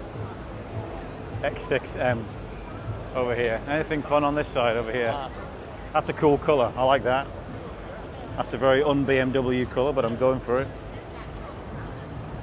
And then, oh, here's the 2 Series, the M2. With actually less people around it than all the other cars. Possibly because it gets slightly better lower down. But that is not a good angle, look at that. Maybe we can just slide through here, no, hang on. People thinking about looking at cars. I'll look in there. Of course, you can see all of this, videos of this in Western journalism. Wow, look at those wheels. Look at that exhaust pipe down there. Awesome. I'd love to drive one, even if I don't like to look at it. But that's BMW. Let's cruise over to Hi-Fi. These guys have been busy. They're on their 3rd model now. The Hi-Fi Y follows the Hi-Fi X and Hi-Fi Z. And if we're very lucky, we can get fairly close to it. It's spinning round, so come in. Okay, so gotta go around the front side. They won't let us in there. So as you know, we have the Hi-Fi X and the Hi-Fi Z, both of which are on the channel. See links for those in the top corner. I'm sorry. See if I can get through the gate here. Do I have to scan some kind of QR code? Oh, there's a Q for the stand. Okay, well there is a Y over here though, so let's go and check out the Y. On the right side. I really feel like Martin Brundle's cameraman on a racing weekend. God, this is a nightmare. Can't do anything. This is the Hi-Fi Y here, and you see it's got elements of both the Z and the X in there. The doors on the X, this kind of lower light section here from the X as well. The general roboticness down the side from a Z. Let's see if we can cruise around the back of it. Let's go over this lady's head.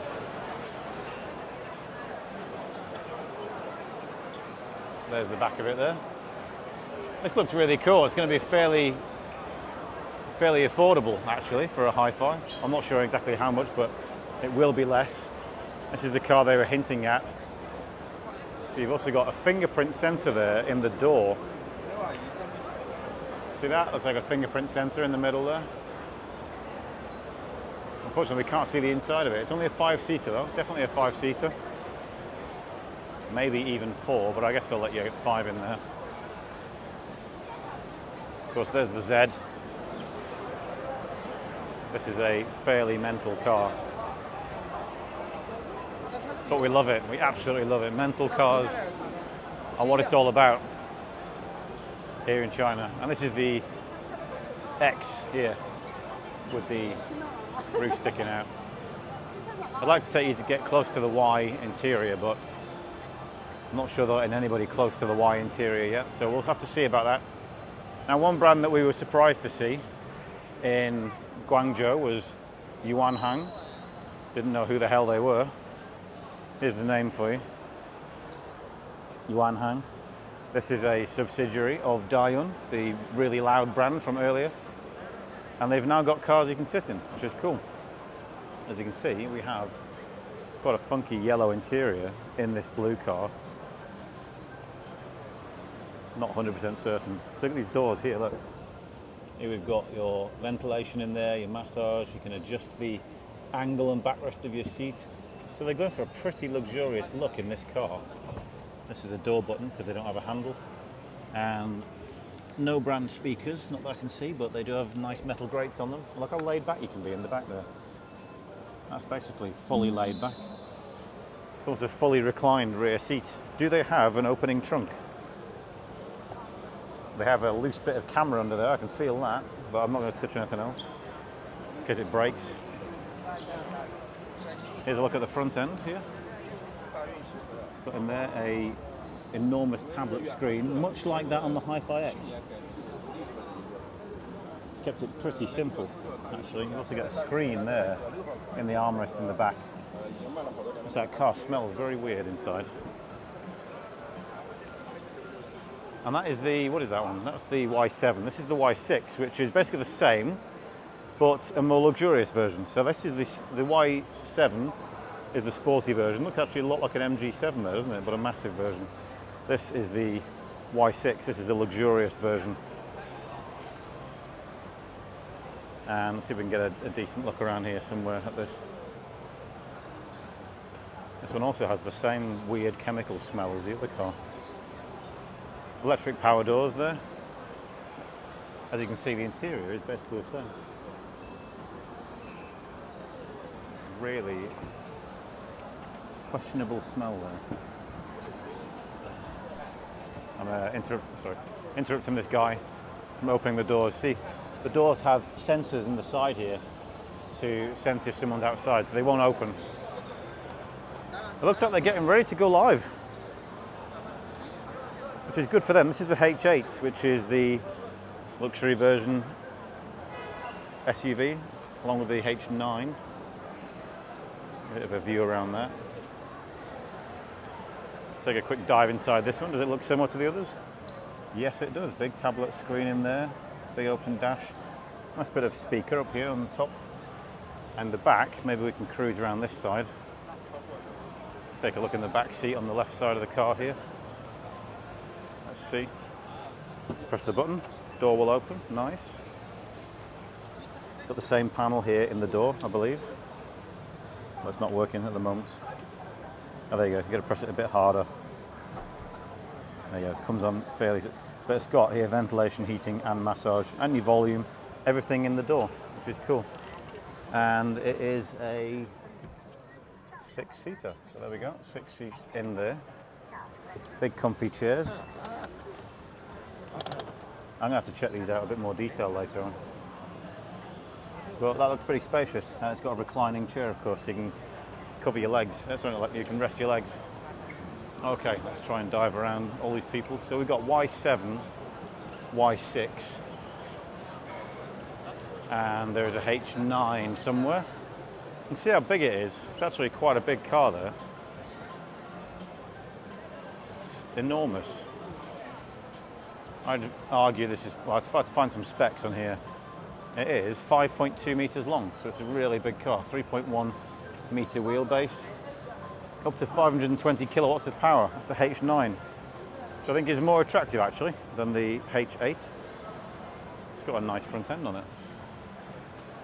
I mean, they're fairly nondescript in general, but interiors are all pretty much the same. No extending base cushion. But yeah, it's basically the same inside as the H9, but just a style for a different customer. This one clearly isn't open for customers, but we can get a good look around it. Can we get inside it? Let's just have a check. No, we can't, okay. So that's your one hang. Next up, FAW. This is a Great Wall Motors off-road brand. Not like they've got enough of those, but they have. And there is something interesting over here. You'll find this quite funky. This is a FAW, I believe it's called Warrior. Sorry, so I can get an angle on that for you. So what's interesting about this car, you may have spotted it. It's not electric, but it's a 6-wheeler. And they're going to make this. It's going to be a production car. Sorry, trying to get over these people's heads. It's like a tank style. It's a bit like the tank. It's called a cyber pickup. There you go. Cyber pickup. Look at the size of that logo. Probably the biggest logo you'll ever see on a car. Absolutely enormous. And behind us we've got a camper van. As I told you, the outdoor adventure lifestyle is growing. This hideous creature over here, it's called the Baja Snake. It's obviously designed for some severe off-roading. Be very good in places like the Gobi Desert, I imagine. Xinjiang, where they've got great places to do that kind of thing. Big wide open spaces and mountains and deserts and things like that. There's a pickup truck version. Over here is the Tank FAW plug-in hybrid. I believe it's just a, well actually no, it's not a tank, it's a FAW actually. Ah, sorry, yeah, it looks like the Tank 500, but it's actually a pickup truck. It's basically a pickup truck version of the Tank 500, I would say, with a fairly reasonable load bed in there, but not the biggest, because instead they've gone for big buckets in here. That's the inside of the car over there. And then, shared with FAW, we have Haval. This car they launched, I believe. Actually, no, they didn't. That's a new one, I think. That's another plug-in hybrid from Haval. They tend to do plug-in hybrids. Nothing fully electric from these boys yet. Look at that interior. Triple screen setup, sorry, man. Triple screen setup across there. High 4.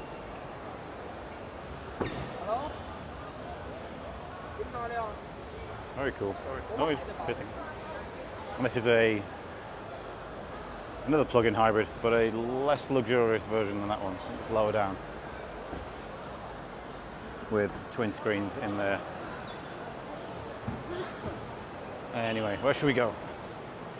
Looks like they're going fully plug-in hybrid because every car on their stand has got green plates on it. It's a big change from Haval. This one's interesting. Is this the same as the one up there? Oh, sorry, this is the one on the main stand over there. You'll see it. Same as that one over there. What else have they got? Got this one. This looks like a rounded version of a tank. This one's also a plug-in hybrid. Oh no, is it a plug-in hybrid or a DHT? This one. I mean, they're just, all their cars kind of seem to overlap. Just dive in here next to this guy. A couple of screens in there. It's become more of a sales day today. The trade guys are all here. This one looks actually like a, is that a cool dog?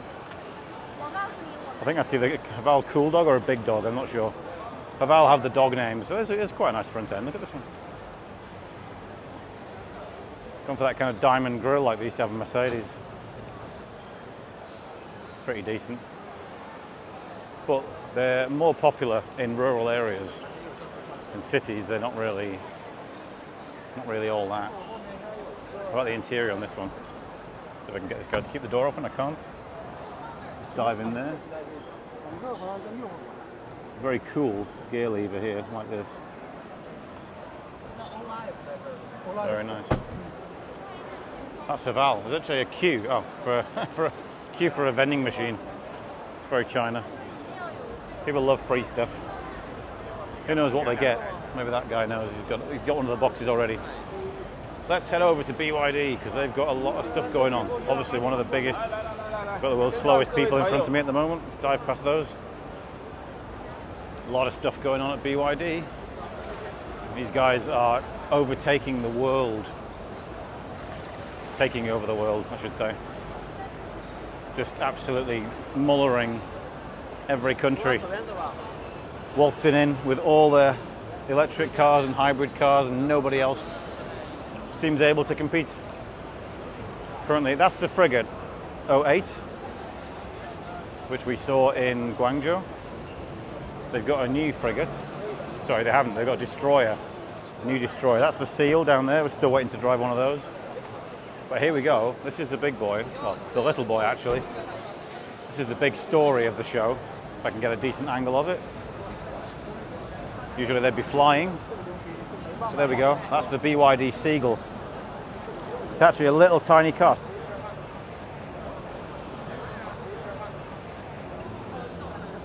Really tiny. So I can just slide my camera in past this guy. Let's have a look in there. Tablet screen, dashboard. There's a wireless charger, Qi wireless charger in there as well. How are we looking for backseat space? This guy looks pretty tall. Looks like he's got a decent amount of legroom though. Let's try and get a view of the back end. Can we close the boot on this? Let's give it a go. Decent boot space though, look at that. Let's close the boot down. That looks cool. It's like a Dodge Hornet. So it's a part of the Ocean series, despite being called Seagull. I suppose seagulls do hang around by the ocean. Not enough animals in the sea, maybe. Let's check out more cars we have over here. The BYD Destroyer 07. Here's this one. Sorry, this looks like a hybrid version of the Seal. It's not. Sorry. But it looks like one. Let me just go on the back of this lady here. There we go. And get a look at the back end of it. Let's give it a bit of a zoom. There you go. Looks quite similar to a Seal. Not letting anybody into this one yet, but as I said, it's a hybrid. Destroyer 07. They have a Destroyer 05, which is more for ride hailing.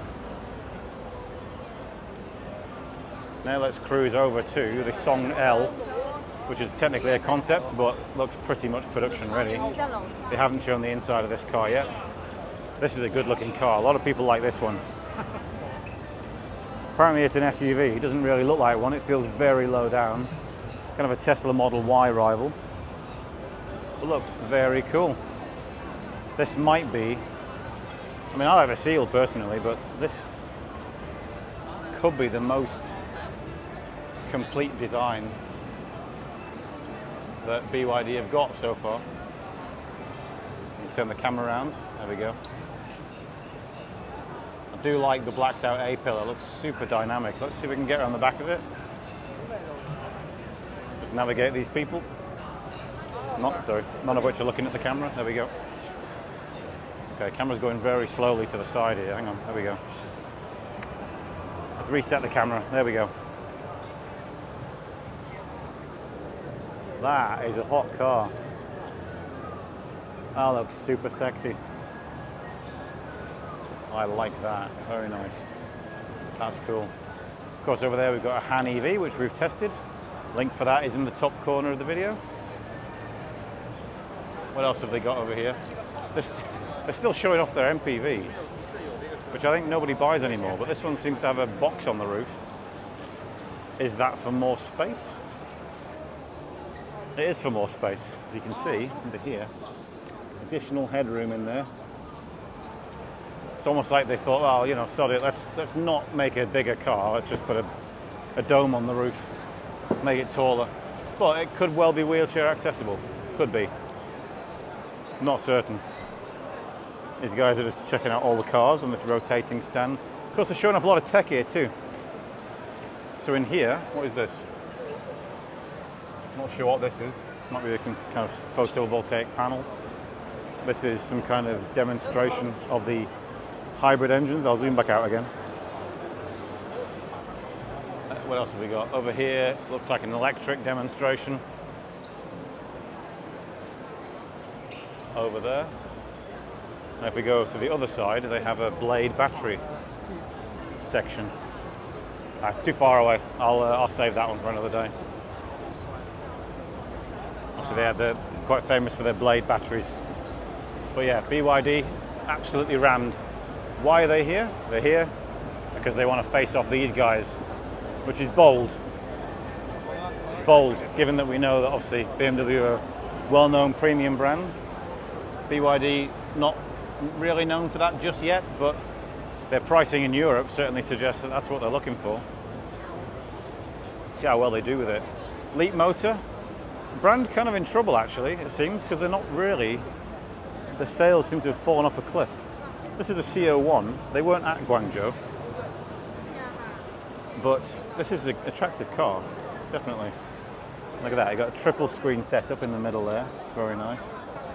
Load of room in the back. These guys have got absolutely tons of leg room in there.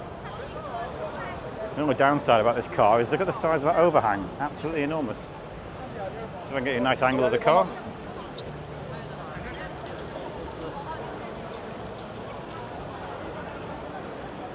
It is an attractive car, and these lights with this sort of staggered setup look really good on the road. They've also got the C11, which actually is a lot smaller in real life than I thought it was. This is an SUV. Try not to elbow people as I walk past them. It's supposed to be an SUV version of the C11. So that looks very cool. Of course, it's an electric car brand, if you didn't know. Have a look there inside. You can see the same triple screen setup as on the C11. And then the first car, well, I think the first car is a TO3 here. This little cute car, which Elliot from Fully Charged has driven. And apparently it's quite good. We haven't driven this one yet, but people think that it's a lot better than you would expect. Just dive in there through the back. They have a little screen hanging off the dashboard. Decent legroom in the back. This is a very cheap car. This is about $9,000 or $10,000, something like that. So that's Leap Motor. Then we've got Bosch, but they've got a, what are they? Sorry, Baidu Apollo. It's not Bosch. What am I talking about? Bosch is the next one. And they're showing off a Lynk Co, is that a Palisade, a Hyundai Palisade, and a Voya Free. DNA version. Not sure why they're showing the DNA version of the Voya 3. Maybe because they're doing autonomous driving in it. Not showing off the RT6 though, which we saw last year. There's a video for that in the top corner as well. And then we've got Bosch and Brabus. Let's skip Bosch because I'm not... I mean, for a tech stand, that is incredibly busy. For a stand that doesn't have any cars on it, it's not that I can see. They're showing off the autonomous parking tech. This guy's doing a virtual reality drive here. And he appears to be driving the car on this screen here. I'm going to dive through there. But look how busy this is. Now, admittedly, it is a trade day today, so maybe these guys are all in tech somewhere. But that's insane how busy they are. And then we've got Brabus over here. They don't have the smart number 3, hashtag 3 on here, but they do, sorry, they do have their other cars. Looks pretty cool over there. I mean, they are, it's questionable how tasteful they are. Is that a Brabus motorbike? It is a Brabus motorbike. They have a Brabus 1300R, whatever the hell that is.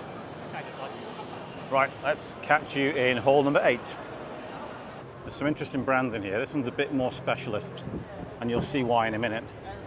Remember we had those really weird vans in the Guangzhou video? Well, they're here again. These are... Oh, let's look at that. Put the roof in there. Sorry. Some people like being driven around in these. Honestly, the vans look absolutely hideous. Look at the laid back backrest on that one. But some people do like this. Don't know how many, but I don't see many of them. I'll be honest. Maybe in some smaller cities somewhere. Lotus stand. Look how busy that is. Lotus making a big noise here in China. Haven't really done much for many years, but here they are making... it's possibly because they're all crowded around the outside, because the stand is kind of limited to limited numbers on the stage. And of course we've got the Evija down there, and the the Electra over there, that green one. And I'll try and find you an Emira somewhere.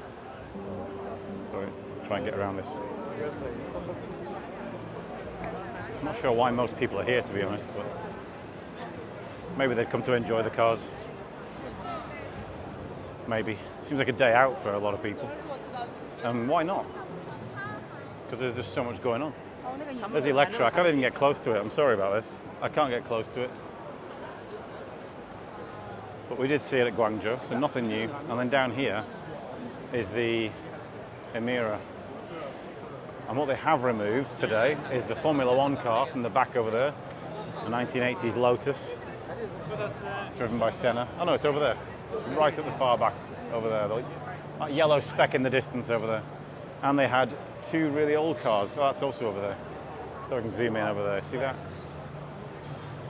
Because Lotus is celebrating their 75th anniversary this year. And here's one we can get close to. A black one. That looks menacing as hell in black. Love it. Love it.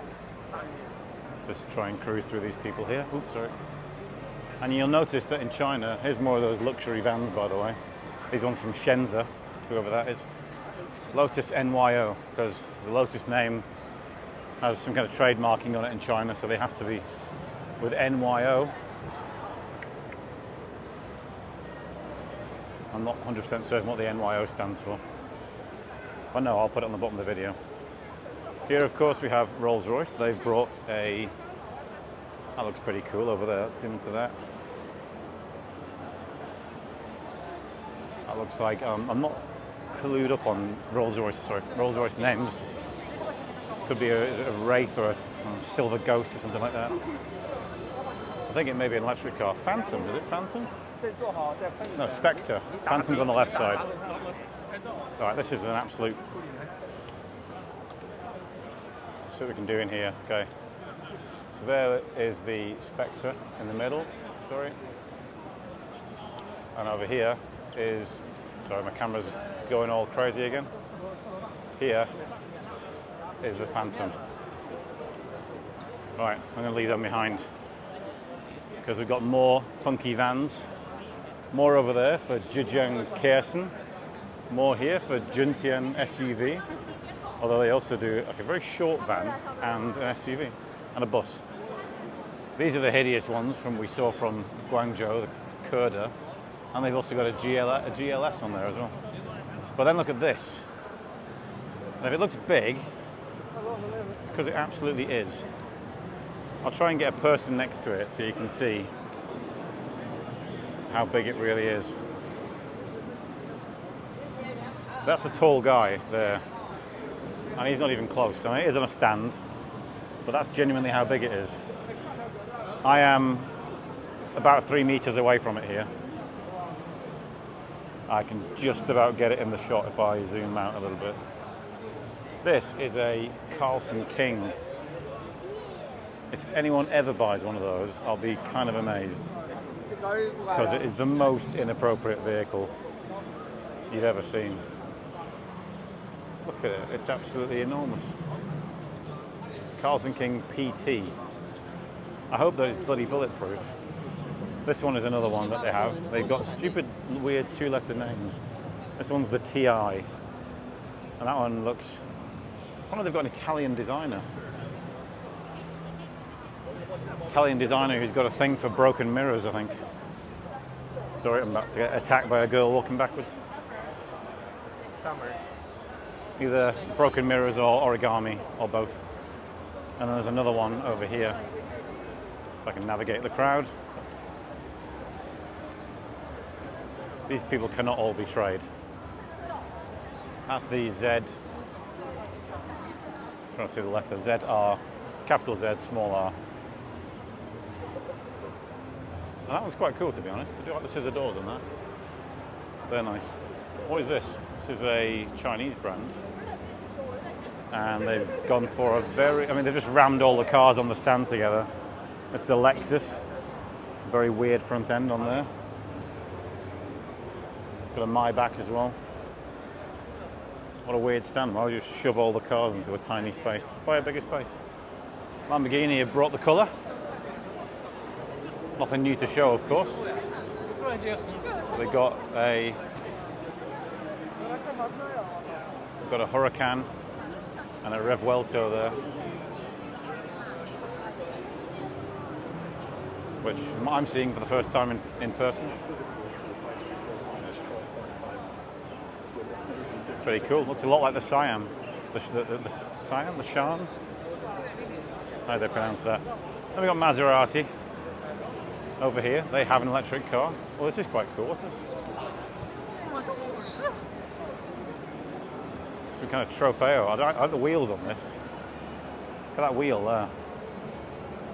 That is cool. Folgore. And it's an electric car. Maserati Folgore.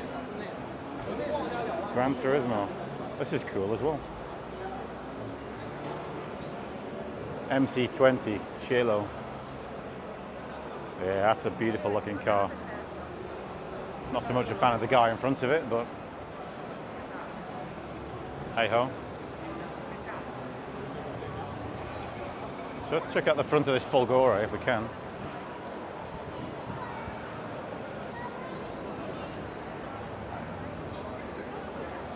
Too many people, too many people.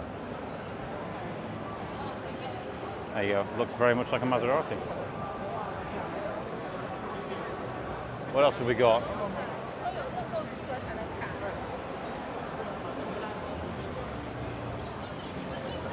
So hard not to get wound up walking around. There's so many people. This is a customization brand for a tank. Armadillo doing houses, Harley Davidson over there. Then we got Porsche. Their stand looks absolutely heaving as well. They've got the updated Cayenne here.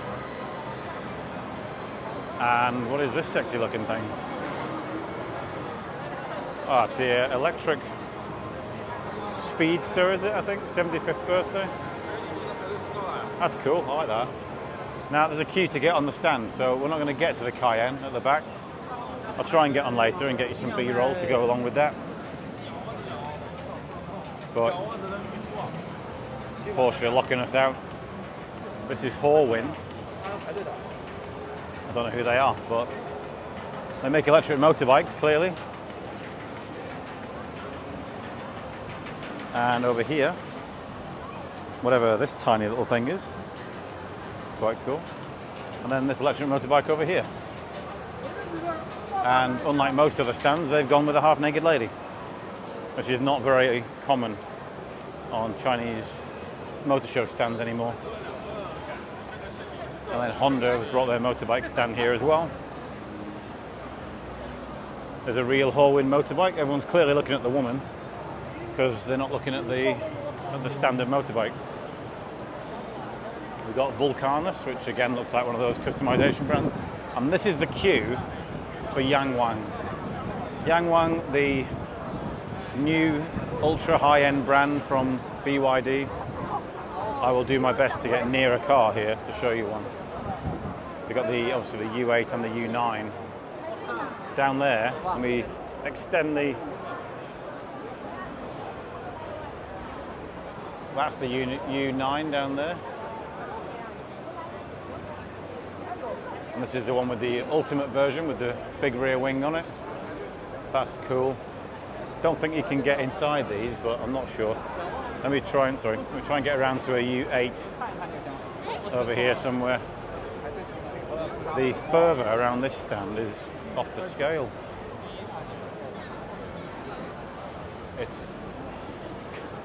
I can't move. Can't move at all. A lot of feet dragging going on. I'm going to get you some B-roll for this one, I think. We'll talk more about Yangwang. BYD's high-end brand, of course. That's what it looks like, what you can see of it. I'll just have to get you more of it later. I'll put it over the top. But yes, they have 4 motors, about 1,400 horsepower, I think. Oh, we can get a decent shot of this one around here. 4 motors. Also, it can do tank turns and it can drive sideways. And the U9 has their new disc suspension, which can jump. So this looks like almost like a Defender edition of the U8. Let me zoom out a bit. There we go. As I said, 4 motors. And this one can also float. It can actually float. So you can drive into water, float, and drive, like steer in the water by turning the wheels.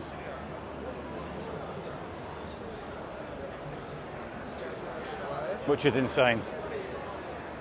That is a future I don't think anybody imagined from China not too long ago. What else have we got? Very wide groups of people. I mean, look at these things. These are hideous. This is Lorenzo. I said this last time. Who is going to buy that? Who is going to buy that? Terrible. Bentley.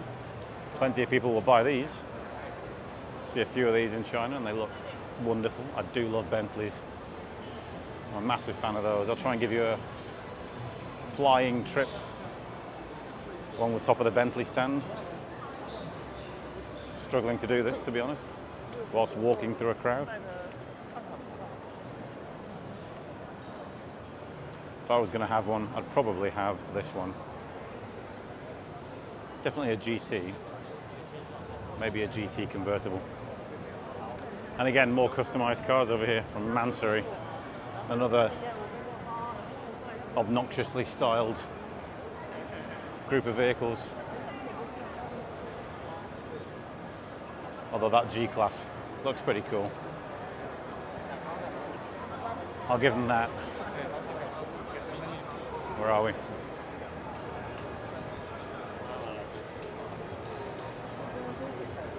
There you go. And Ducati as well. Also popular enough to deserve a queue. Motorcycling not traditionally a big thing in China, but increasingly so. They're coming out of their shells a lot and venturing out, doing dangerous new sports. Not always dangerous, but enjoyable new sports. So that's a Ducati stand from the back. Now we're going to go upstairs to 8.2. I'll see you there. And we've got a big Kia display here. Now, Kia don't sell electric cars in China yet, but in August they're going to start selling this, the EV6 GT. They've been struggling in China because of political reasons. People falling out of love with Korean stuff. But this, the EV6, is a wonderful car. I found they have their first dealership is in Xi'an, where we used to be based. And I went to see it a few weeks ago. It's a really, really cool car. It's really awesome. It should do well if people can put aside their antipathy, and is that the word I'm looking for? Yeah, for Korean products. But what else do they sell in Korea? In China? Well, they've got a concept over here which they don't sell. So I'll just go against what I was going to say. Show you this. This is a concept for the K. Was it the K9?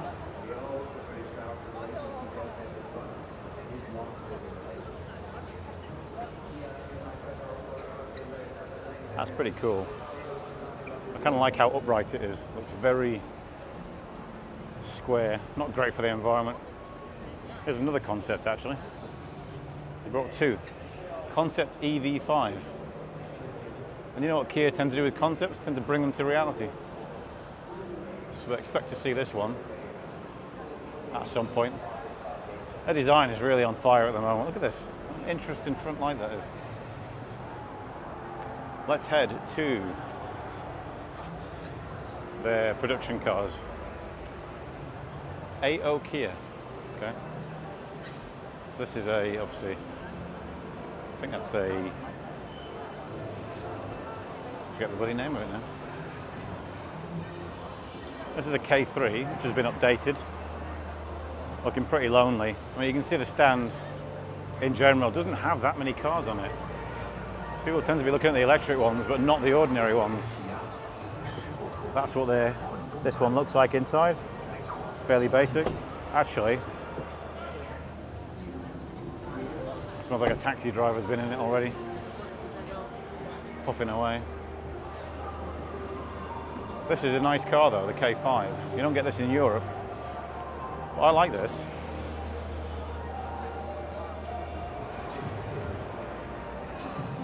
I think that's a really cool car. Next up, a Geely brand, Livan. They've got two new cars here. This is the number 7. Raylan 7. It's a coupe SUV.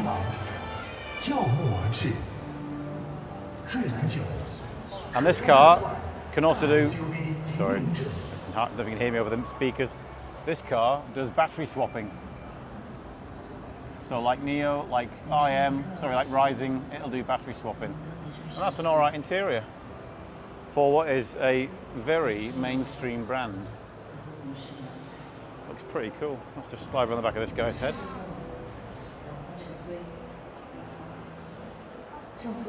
That's not a bad looking car. Problem is, no interest. Look at the stand. No one really knows what Raylan do. This is the RL9, but this one is electric. And we saw this one at Guangzhou, so I won't focus on it too much. But this one, big 7-seat SUV.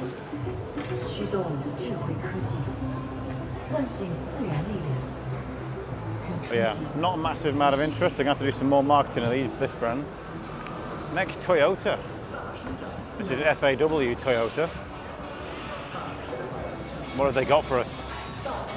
Well, they've got a Crown Sport Cross. which again we saw in Guangzhou, along with just a standard Crown sedan. Again, we saw that in Guangzhou. Some interesting stuff over on the back. This is the BZ3 that we really didn't like when we sat in it. Maybe it's better to drive. Certainly not the most interesting thing to look at. They did bring this though, BZ Sport Crossover Concept. Now if they brought out a car like that, you couldn't ignore that, because that's stunning. Quite a high ground clearance too, if you see down there. It's got the look of the Prius, and they've also got another concept over here. The BZ Flex Space concept, which isn't quite as stunning, but nevertheless is an improvement on what they've got so far, because this is not very popular. It's not selling very well, this one, the BZ4X. I don't like the different coloured wheel arches. They don't do it for me. I've only ever seen one of them out on the road that wasn't a dealer car so far. But maybe they'll get somewhere. I mean, they do still have some brand cachet, mostly because they're reliable. People trust reliable cars. But they need electric. Other than that, so I think we probably have another fuel cell vehicle here. I know Toyota love their fuel cell vehicles. Is this one? I'm not sure. Let me try and get that number plate again. Corolla H2 concept. Yes, it's hydrogen. It's a hydrogen car. There you got a Supra over there. That looks cool. Gazoo Racing Supra and a GR Yaris. Never seen one of those on the road in China. Not even one. I'd love to drive one though. They have a good reputation. Right, GAC. Are they marketing Hyper as a brand now? I wonder. Because of course they have Ion, and you can check out an interview with the designer in the link in the top corner. I like this in orange. Look at that. This was launched in Guangzhou. That looks amazing in orange. LiDAR unit on the roof as well of this one. This one's got the scissor doors. They've all got scissor doors on the front, I think. Oh, no. You can get a standard version that doesn't have scissor doors on it. This one has the scissor doors. That is funky as hell. This is really the motor show of orange cars. And this is cool. This rear wing slides in here and then settles down into the bottom there. 0.19 drag coefficient. It's the lowest of any production car. And inside, let's just steal this lady's viewing over here. Twin wireless chargers, big screen there. A lot of room in the back for this gentleman. A lot of live streaming going on here. Look at it. It's very, very cool. And of course, they've got the Hyper SSR, which is 0 to 100 kilometers per hour in 1.9 seconds. Stunning car. Big fan of it with the orange inside, that's nice. And this one's got a small rear wing on it as well, I believe. Active rear spoiler. So there's a big focus on aerodynamics at Ion at the moment. They're trying to implement that into all their cars.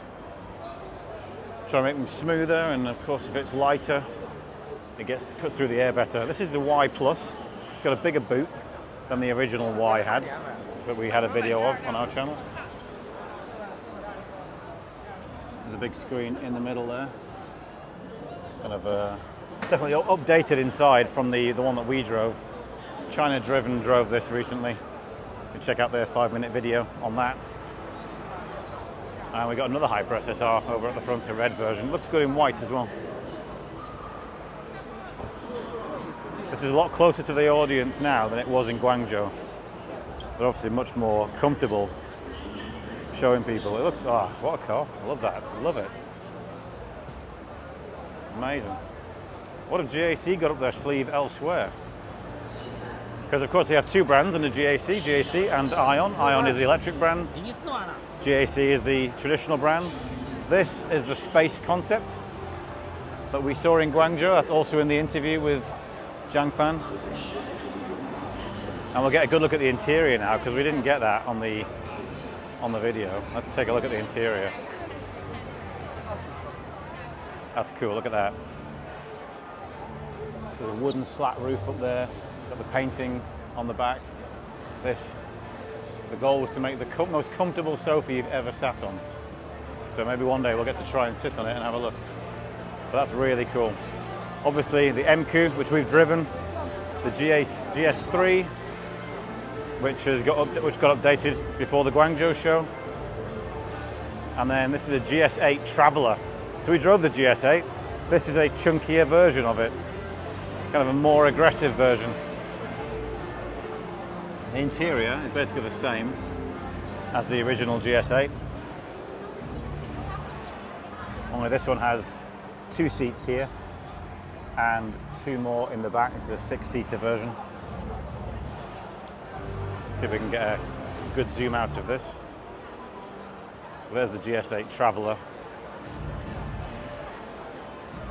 Looks kind of the same but better. And then, okay, so we should have an E9 on the stand. This is the M8 with a grille that looks like that character from a Disney Pixar movie. Look at that grille. That's enormous, absolutely enormous. But that one is a petrol car. This one, I believe, is electric, but this one might be this is the plug-in hybrid version. This one's got a very different grille, as you can see. More slatted. Still got a light-up badge in the middle here. This one looks a lot more like a kind of a robot, I would say. But, I mean, the wheels look absolutely tiny. Why are the wheels so small? It needs bigger wheels. These are only 18 inches on a car of this size. It's an absolutely enormous car with tiny wheels. Let's take a look at the inside. This is cool. Look at this spinning crystal knob there in the middle. Although it's made of plastic, which is a shame. But nice interior in the front, nice interior in the back, and you get here controls on the middle as well. And there's the back of the car, 7-seater. So we like the E9. Maybe we'll get to try one out soon. We are trying to get an M8, so if we can get an E9, that would be even better. What else we got? GS8, GS4 Plus. This is probably the next in line to get an update. It's the only one that's currently rocking the old GAC styling. It's been slightly updated maybe. To look a bit more diamond cut, they call it. What have we got here? These are both. That's the standard M8, the old version. They haven't got rid of it yet. Oh, this is quite cool over here. Look at this. This is a ABT version of the M-POW. That looks like a proper touring car. It looks very much like a Mustang actually. Only it's a 4-door saloon. So we can have a quick look inside it. Big rear spoiler over there. Let's just dive inside that door.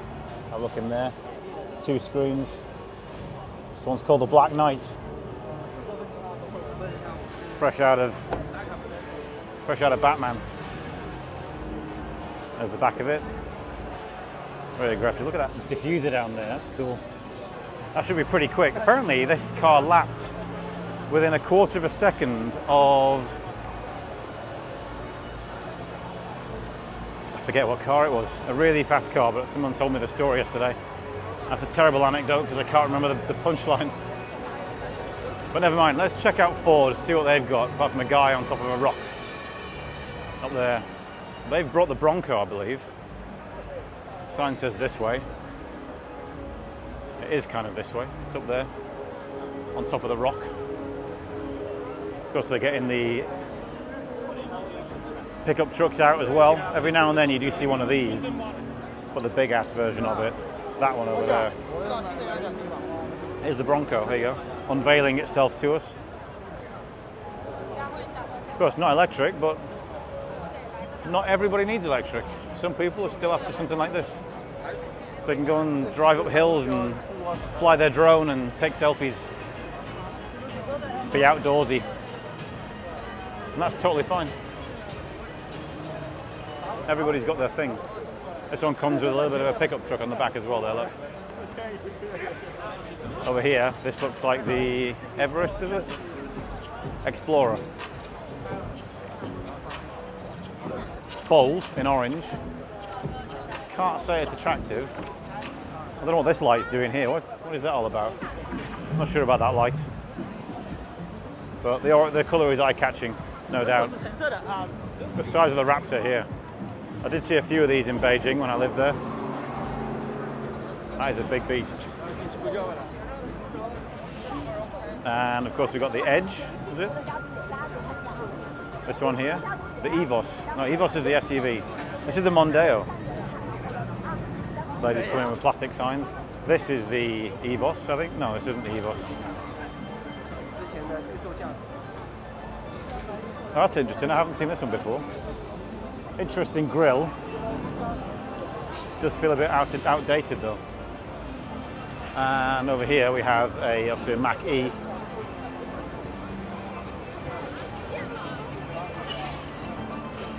Which you see every now and then in China.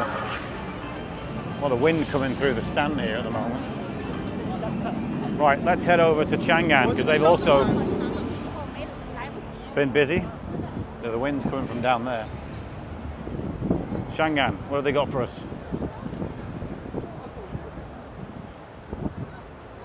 I'm trying to see what's new. CS75, they've got a hybrid version of that. Not something more exciting than that. Maybe like this. What is this? Is this that one I was just telling you about? Sorry. Z6. Oh, this is an Ocean. Okay, so this is I don't know if this is classed as a product line or a brand, but it's called Ocean. That's their new Z6. It's plug-in hybrid. Some of these state-owned brands have far too many sub-brands with them. It's getting a bit complicated.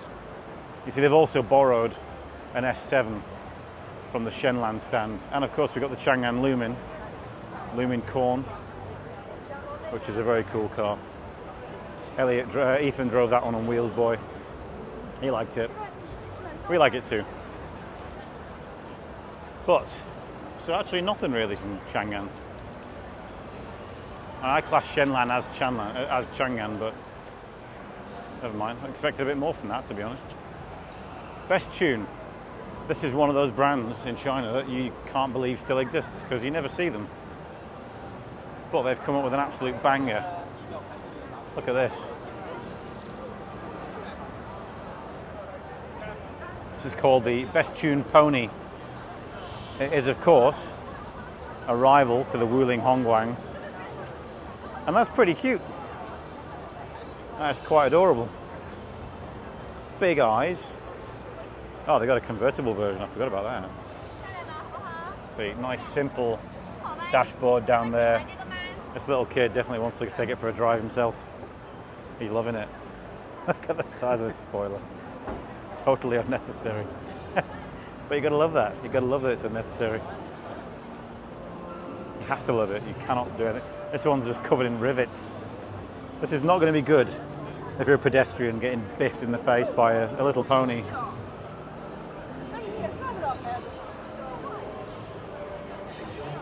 I'm going to dive in because no one's really looking at it. Got a little Game Boy controller down there as well. Oh, it's locked on this side. Great. You've got a little leather pouch here on the dashboard for some reason. And this is the really cool thing about this, is this. You can actually put your Lego models on the dashboard. You've got Lego stuff on there. Lego compatible print, which is great. Oh, that guy's let us in now. Anyway, we'll let it go. This is their new car as well. They've got a T90, so a new design language for them. Again, you never see these. In many cities, you never see T9 Best Tunes. Some people are just kind of relaxing in the cars there, it seems. So we can get a look through the back window here, through the big screen in the middle. There must be a T90 we can get into. That's one over here. They're owned by FAW, the same brand that owns Hongqi. And if I can just get a dive in there while the cameraman's having a look. So checking it out. Big screen, a screen behind, and a heads-up display as well. I mean, they're fairly anonymous, but they're still going. So credit to them for that. And this one is the same thing as I mentioned earlier, the pony. But this one is the Poo Poo Special Edition. Poo Poo being the penguin. And if we can dive onto here, have a look in there. See the little characters stuck on the Lego dashboard. All the chairs are different colours. It's a bit like a Volkswagen Polo Harlequin. Digital screen as well behind the dash over there. Love it. Love it, and at the same time, hate it. I kind of like the rockets on the side and these horns on the front here. No way they're legal. Look how far they stick out. That's great. Great. So, what else have we got? They've got a couple of MPVs as well. This might be new actually. I don't think I've seen this one before. M9, okay. Don't have enough models called 9 in China. We need a few more. All the MPVs tend to be 9s. Let's just dive in this door here. Have a look at that interior. So we've got leather's quite nice. Screen in the middle here. Wireless charger as well. It's not a connected dashboard. There you go. This is plastic up here and more rubbery on top. So it's not a super premium, but it's all right. And 4 seats in the back. These guys are doing a crossword puzzle or something. And you see the rear seats fold forwards. This rear bench tips forwards here to give you more space in the back. And this one, you get a camper van version with a TV screen, a bench, a table, microwave, and even over here, a little tap with a sink and a tent on the roof. And the seats in the back actually face backwards. Got a rearward facing seat there. Cool. This one you probably haven't seen. This is the NAT best tune. This is a ride-hailing car. It's getting no interest at all, so I'll take advantage of that. Designed, it looks like an Aventime. It's getting a bit complex down there, that dashboard. Doesn't really feel like it's doing them any favours. See here, a lot of room in the back though. Loads of space for passengers. And you feel like you actually you sat quite far back from the door because there's a lot of space there before you get to the door. And is that an SOS button? Yes, there's an SOS button over there for some reason because your driver is aggressive. But yes, it looks like a Renault Aventime. Look at the shape of the boot there. Renault Aventime style back end on the best tune. I think practically would have been better just to make it flat. But never mind. And this must be their platform, FMA. Which of course is an ICE platform. Finally, in this hall we have Subaru. We've got 2 more halls for you. Don't think Subaru have got anything new to talk about, but the BRZ looks brilliant, by the way. I love this. I have seen a couple of these around, and they look quite cool. I think possibly nicer than the Toyota version.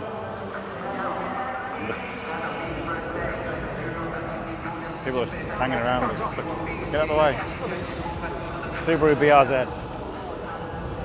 I like it. We need more cars like that. Cannot say that I like the Forester's face though. Look at this. Ah, that is ugly. That is so ugly.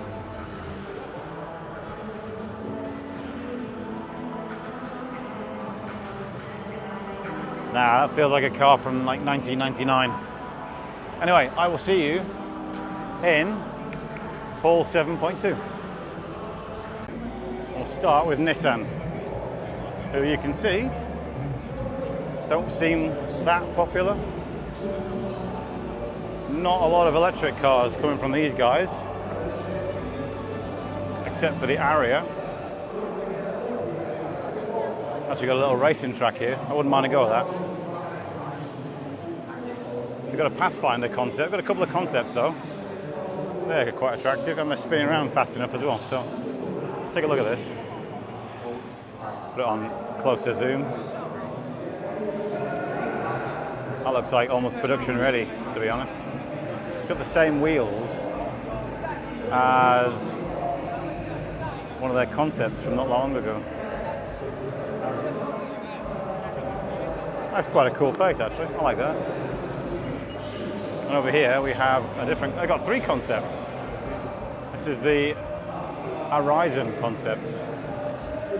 This one definitely is a concept.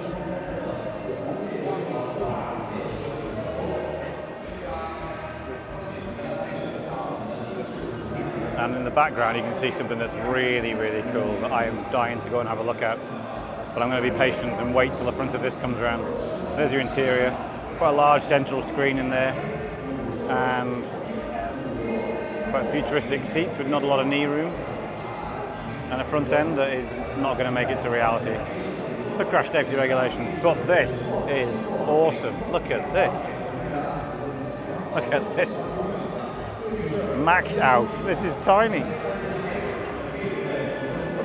That is amazing. Look at the wheels. The seats are like a sofa. This is brilliant. It's so low down. Where is the battery in this?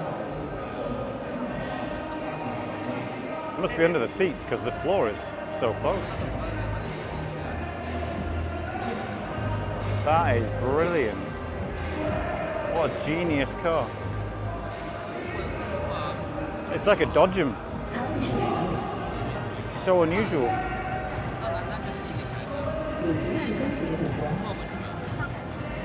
Fantastic. I wasn't expecting that. As you can see, they've got an Aria as well over here. We should have a few more state-owned brands in here, including some interesting ones to come. Some new cars / brands. And we'll start with Dongfeng Motor. What have they got for us? The guys who brought us Voya, which you'll see in the next haul, have brought us a autonomous bus concept there. I'll go on wide angle again. And this pickup truck concept here. That's interesting. It's called Dongfeng Vision. Look. Cameras. Can't see inside. It's got quite a big tray on there. I mean, that is an enormous tray. Look at the size of that. That is cool. If pickup trucks look like that, I could get on board with them. What's this at the back here? This is an Aeolus, one of their smaller brands or product lines. It's a plug-in hybrid. Looks pretty anonymous, or generic, same as most other SUVs in this region. But they're giving it its own space at the back of the stand, so they're going for it. These guys are cycling to generate power. What else? What else? Before I come to this, the whale over here that we saw at the last motor show, I'll come to this, which looks like an autonomous driving concept as well. Haven't heard much about this. I mean, that's just more legroom than anybody needs, isn't it? No one needs that much legroom. Is there a name for this? Doesn't appear so. Over this lady's head. Maybe a name over here on this TV screen? No, nothing there. Okay. In which case, we'll head over to the other side. As previously mentioned, we have seen this concept before. This whale concept. It's not called whale, but the lights. They're really interesting. And on the side here, big screen inside. Hell of a lot of legroom in there. And quite cool rear lights as well. And they've decided to put the Aeolus on the stand, despite it being However, this is worth a look at. I'm not sure what it is, but I like the wheels on this. Sorry, we've got some loud noises.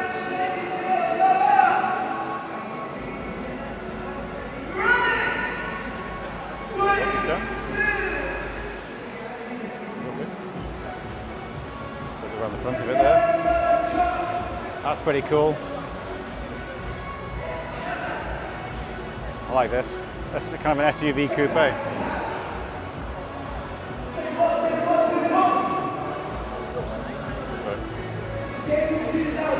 Everyone seems afraid to go and take a closer look at it. So I can get on the back of it.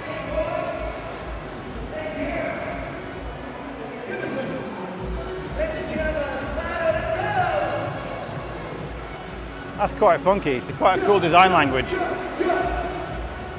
Do we know what it is? Oh, this is the E-Pi. Right, so this is a new brand from Dongfeng. It's called E-Pi.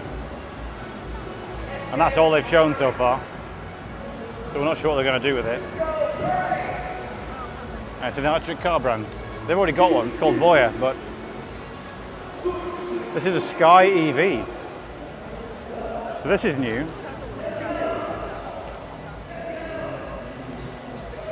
Sky EV 01.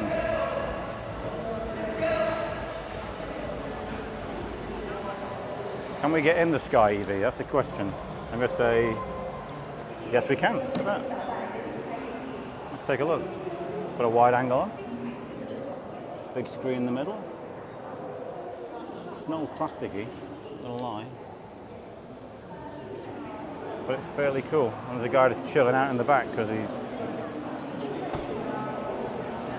clearly overwhelmed by what's going on the stand. Voya, of course, we've got the Free over there, the Dreamer here, which we've driven, sorry. That's on the channel in the top right corner. And we've got a Mengshi, I'll come back to that in a minute. This is the Zhueguang, which we drove recently. Really nice car, this one. We like this one a lot. Not so much the outside of it, although these wheels actually, looks like they're offering some different wheels, which we didn't have on ours. That's good, it needs those because it looks better with those wheels. And of course, Mengshi, new premium, hyper premium off-road brand. And this is it, the 917. But I'll show you that one later because we have a Mengshi stand later on in the show. Let's head to iCar because Chery, who are over there, Chery Group, they've been busy as well, making new brands all over the place. This is very cool. The iCar GT. Let's put it on zoom. And we'll dive around the back here. So this is an electric car brand from Chery. This is a 4-seater scissor door coupe. That looks really nice.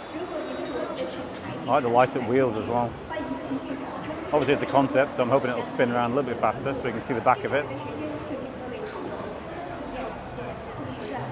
Text down there at the bottom. Back end looks a little bit like the Cyberster. What they've done with the back of the MG Cyberster, which isn't at the show for some reason. But that is funky. Yep, we're on board with that one, Chery. Good job. Here's the iCar 03, which looks very funky. I haven't seen this one advertised anywhere or shown online, but that's a little chunky, small SUV. Hang on, I'll zoom back out again, sorry. There you go. That's cool, isn't it? Very boxy.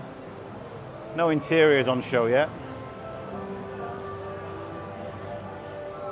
But we do like that. That is cool. Chery iCar. Very nice. So the brand is iCar. No, yeah, iCar. There it is. What else have they got? Honda. What have Honda brought to the show? Got some electric motorbikes. You can buy these in Muji. They've got some electric cars. This is the ENS1, which is a kind of a modified ICE car, so we're not really into that. This is the ENP1, I think. No, ENS2 prototype. So they've brought prototypes, but nothing of substance yet. And then we've got an EN SUV over here, and an EN GT. Okay, I'll look at that in a minute. So this is the Look at the overbite on that. Looks like a very big overbite from here. Let's check out the ENGT concept. Oh, we saw this one in Guangzhou. That looks cool and awful at the same time. Back to our EN SUV. And an ENP prototype. So they got ENS2 and ENP2. So this is a different prototype. What do you do when you've got nothing to show? You bring your prototypes. Apparently. Looks alright though. And then they've got ENP1 over here, which may or may not be a hybrid. I'm not sure, but I tried that once before and didn't like it. Other than that, it's mainly their old stuff. Oh, this is a new car, the ZR-V. It's the HEV. Take a look inside there. Sorry, camera's spazzing out. Hang on. There we go. That's the ZR-V. Mercedes-Benz bought some MPVs. I won't go into that. We've seen enough of those downstairs. Although the grille on this one is worth a second look. Yeah. What else? JAC. These are the guys who build Neos. And they brought a new MPV, the RFM.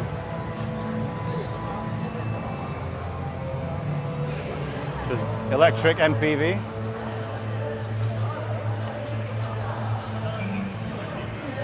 I can cruise around the back of this crowd here. Screens in the back of the chairs. Big screen in the middle. See what's in there.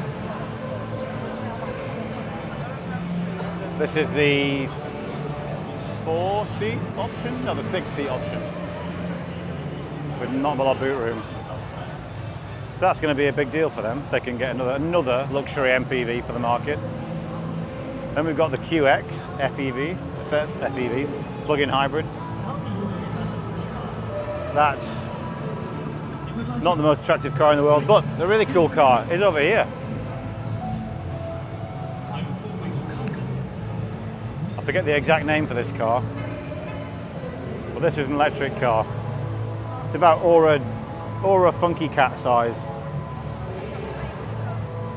And that's cool, right? NA+, is that sodium? I'm not certain on that. Sorry, a quick dive inside. There's the interior.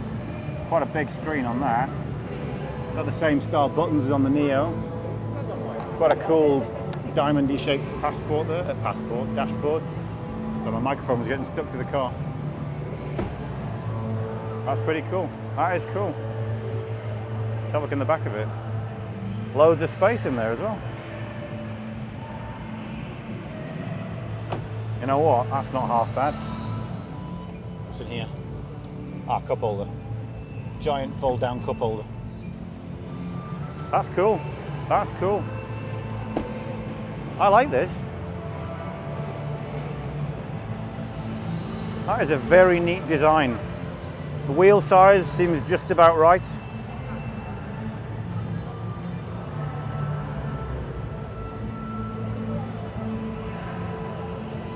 That's really cool.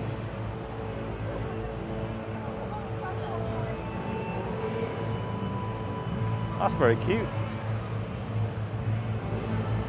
That should do well if they can advertise it. Let's see how they do on advertising it. And they've still, of course, got the A5 Plus, which has been updated slightly.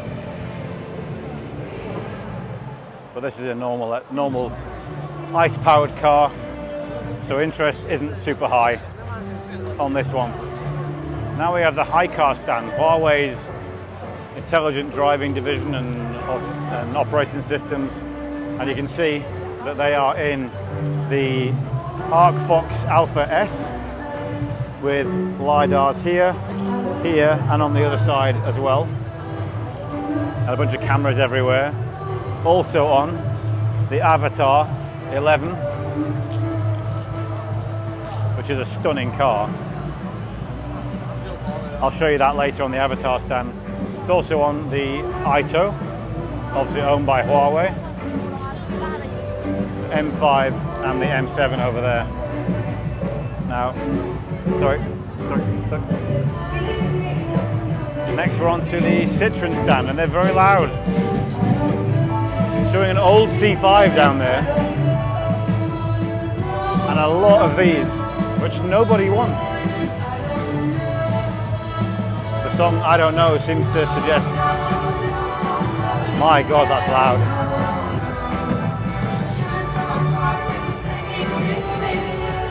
I don't see Citroens in China anymore. If they keep playing music that loud, I'm not surprised.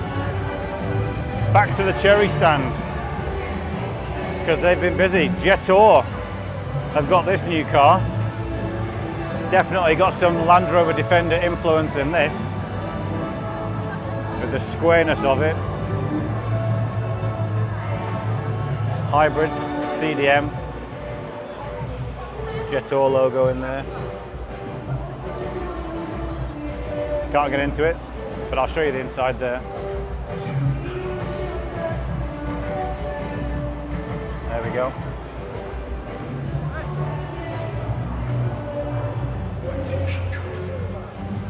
Looks quite cool around the front. Slightly Bronco-ish, I would say. A lot of interest actually here on the Chery stand. That's another Jetta there, X2. Chery were, and possibly still are, the largest exporter of cars from China. So there's interest here from people from other countries too. This one looks like a Hongqi, to be honest. The old Hongqi. Now here's another new car up here. Just a concept, I think. Jetta T3. This is what I thought I was looking at earlier. Even strapped the front of the car to the back of it. Look at the interior. That's kind of cool.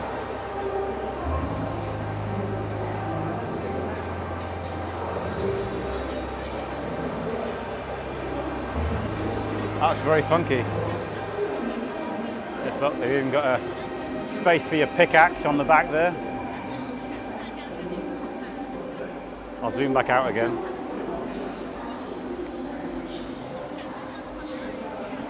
That's probably the coolest looking Jetta they've ever made. It almost certainly is the coolest Jetta they've ever made. 4 seats. And pretty menacing. Big wheels too. Outside of Jetta, there's a big display going on over here. Music's going to get pretty loud. This is the Chery Arizo 8. That seems to have been updated. Bear with me, you might not be able to hear me so well now.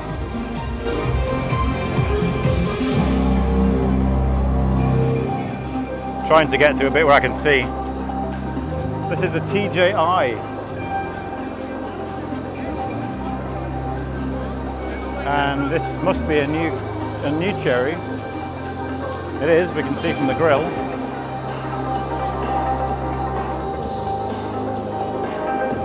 So we can see inside here. Is it open?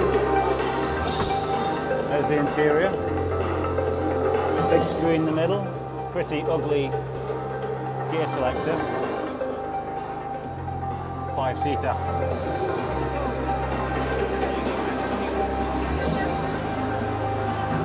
But I want to try and get to the Exeed stand. But I suspect it's what they're all looking at. It is.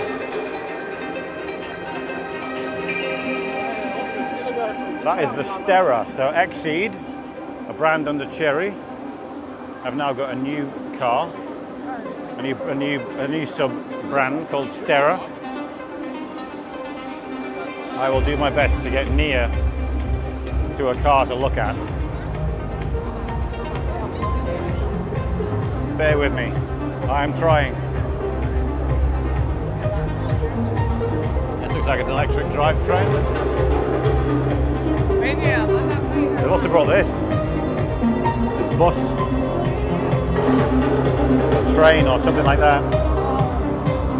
It's got quite a cool sort of cockpit style arrangement there, and a second seat facing the other way. And this is the new EQ7, not to be mistaken with an Audi.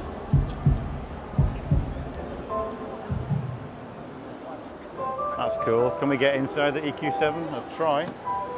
Nope, we can't.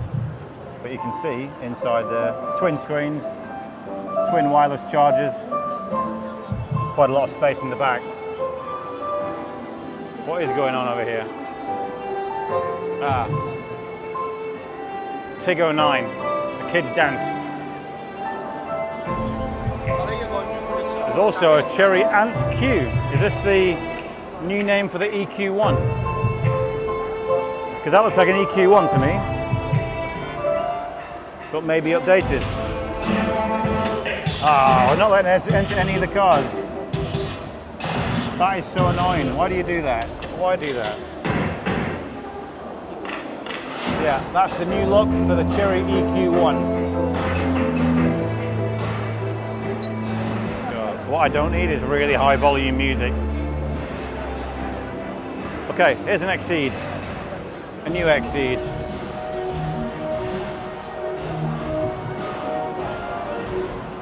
Something light. I don't know the first character, but the second one is light.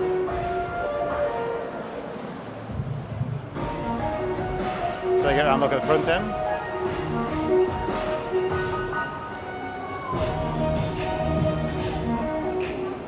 It's a slightly improved face over previous Exeeds. Slightly, but the car we really want to see, there's two actually, is this one, the Sterra ES, which is a very good looking car. That is lovely, look at that. Same style lighting down here as you get in the Hi-Fi. Kind of looks a bit like an XPeng, like a Neo, LiDAR unit on top as well. And what I'll do is I'll come around the side here,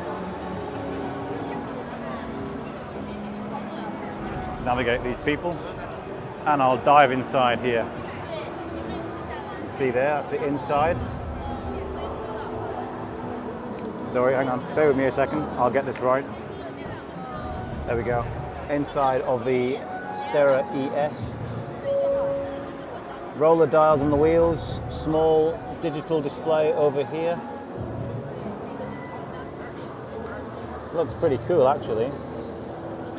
And then you can try and see into the rear, but my gimbal isn't quite ready for it yet.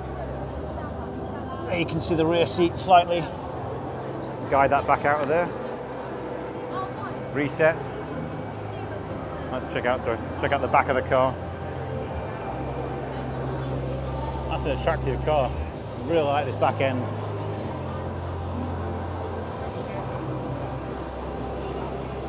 So that's the Exeed's electric cars, which is great. And there's another one over here. This one's got for a little oval steering wheel. This one is a concept though, I think.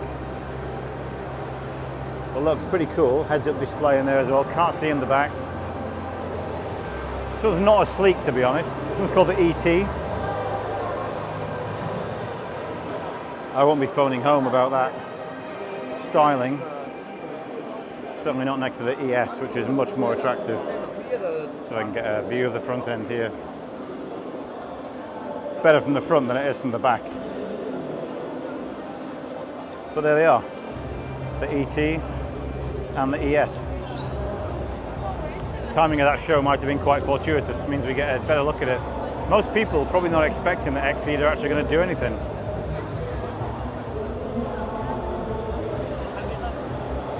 There's another one of their cars, but I couldn't tell you which one it is. It's got a quite cool interior though, look at this. Oh, we're locked again. There's triple screen setup in there, that's quite cool. It's frustrating though when they lock all the cars. Very disappointing. And we'll end in hall 7.2 with Peugeot. They've basically, I mean the 408X, I assume that's going to start being sold here. It's my first time seeing this in person.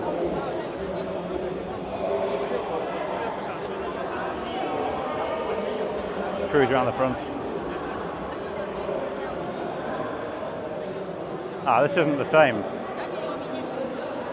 Yeah, it's not the same as our 408X in Europe. And you can tell because the interior has got a tiny little screen in it. Rubbish. 508L, that looks like an old Peugeot by now. Even though it's fairly similar to the Western one. And here's an autonomous concept, so which has center stage. This guy's been given a chance to look at it. Do you like the lights though?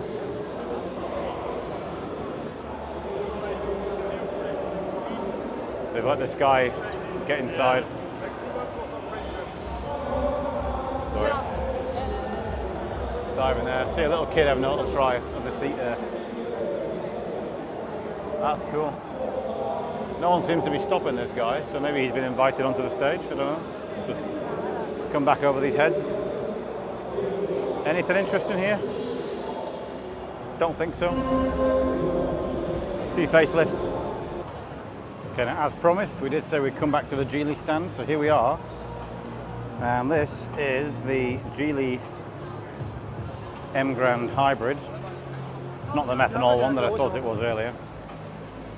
But the really exciting cars here are the Galaxy models, the Galaxy line range. So here we go. This is the L7, as you can see there. I really like the lights in the back of this. They look a lot like the Voya. See there. It's really cool. I want to try and get you inside one of these, but before I take you inside, I'll show you this. This is the light concept, and it is spinning around now, so I'm going to head it just towards the end here so I can get a decent side view of it. It's not easy, sorry, let's just dive in here. Zoom in on there a little bit. It's a very cool looking car. So that concept is electric, but it's expected that the next car will be a sedan, which will maybe be called the L6, and it'll be a plug-in hybrid. L is the plug-in hybrids in the Galaxy range, and E is the electrified cars. So we're expecting the first two models to be Ls, but the second one will be an E. And that is stunning. Look at it. I'll wait until the back end comes around as well. This is what happens here. Got live streaming going on. This girl here is live streaming to her millions of audience about this car. That's really, really good looking. Let me try and get you a front view of this Galaxy L7.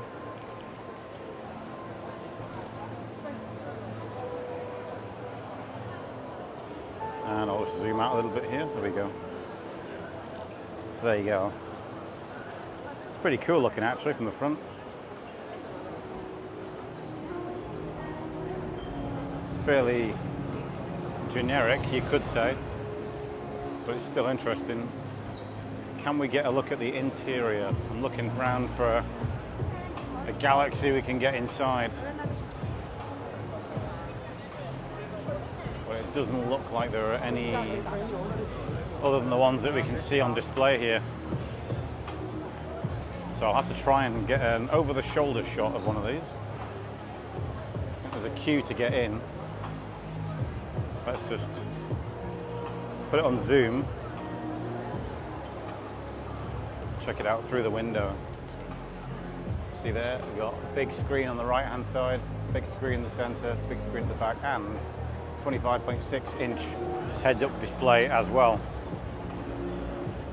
It's really very cool. I mean, I expect the prices on these are going to be fairly low, but you get a lot of car for your money. Not easy to see in the back of there. We'll see what we can do about getting some B-roll over that. Of course, the Panda is our favourite, not this giant one here. Although I believe that's the same outfit as from the Guangzhou show. It's making its way around the country. But I did want to show you the Geely Panda Mini, sort of Bronco edition. This girl is not too busy. See up there on top of the dashboard, you've got little pots on there that you can take out. And on the other side, if I can get around,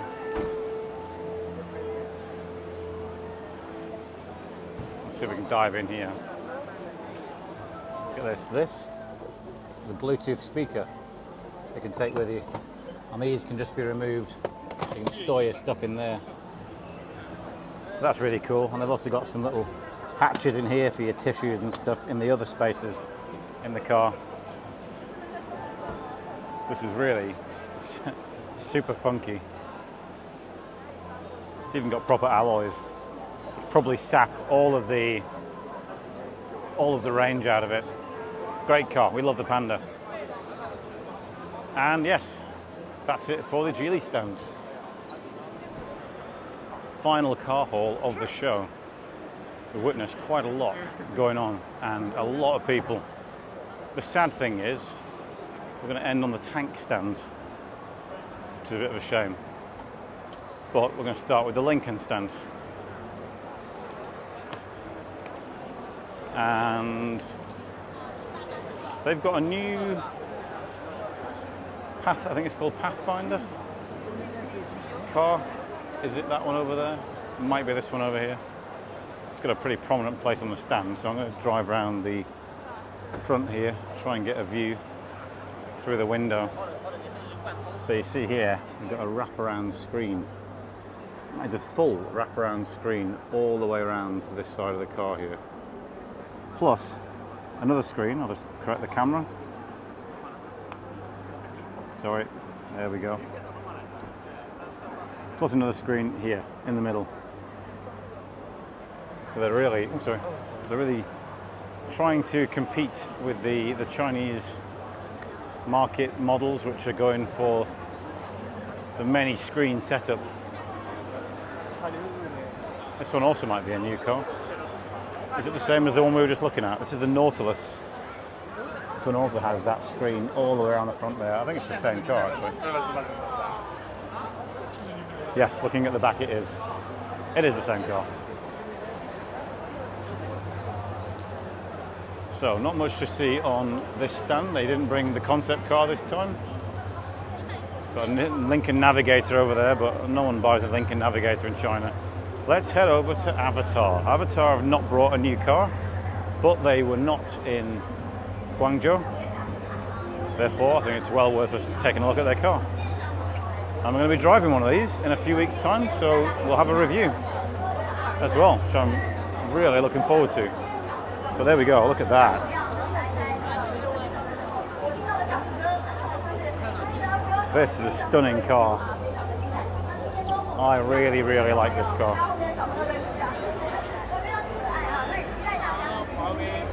But it's hard to find one that we can get a look at properly. Here's a proper look. Glide across the front there. The details in these lights here, going around there. Very cool. Also got LiDAR in the side here. HiCar inside. Interiors are very funky, particularly this part. Sorry, particularly this part at the back there. I accidentally closed the window, shutting our camera at the same time. There's the wheels, they're very cool. And there's the back end, which is very, very interesting. And over here, we have this is the Matthew Williams edition. So this one has basically a full leather inside with the highest quality of leather. Matthew Williams, who I believe was a designer for, can't remember, is it Balenciaga or Louis Vuitton, something like that. One of those famous designers. I am not a fashion guy, as I'm sure you've noticed by now.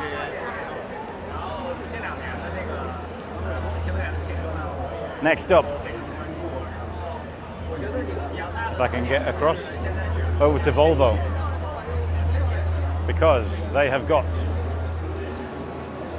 2 new cars to show here in Shanghai. The first, well, EX90 and the EX90 Excellence Edition, the 4-seater version. This is the Excellence Edition. So the 2-tone paintwork. This is designed specifically for China. Origami-inspired wheels. Still got the winking headlamps at the front as well. 4 seats inside. I believe there's a little fridge in there to keep your drinks cool as well.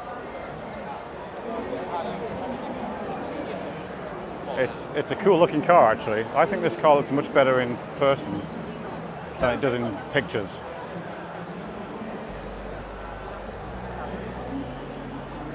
So that is your standard EX90. I'll zoom in a bit. That's your standard EX90. Coming over here, this is your this is your EX90 Excellence Edition. This is the standard EX90. Of course, the flagship car for Volvo, as they seem to be going all electric by 2030. First LiDAR unit at the top there. In fact, if I show you around the back of the stand, there is a cool display here of their LiDAR unit. I'll just take you around to it that I've seen. Just navigate the crowds.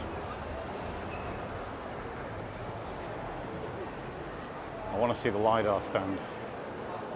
Let me just dive over here.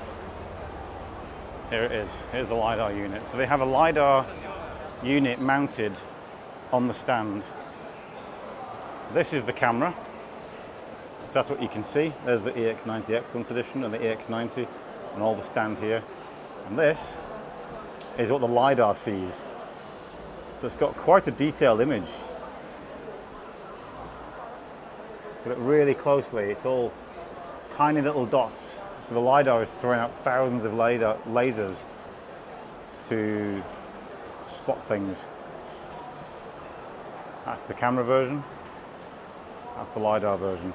Really interesting. So they got Luminar LiDAR on their cars. We did go on the NYO stand, and theirs has a very different visual.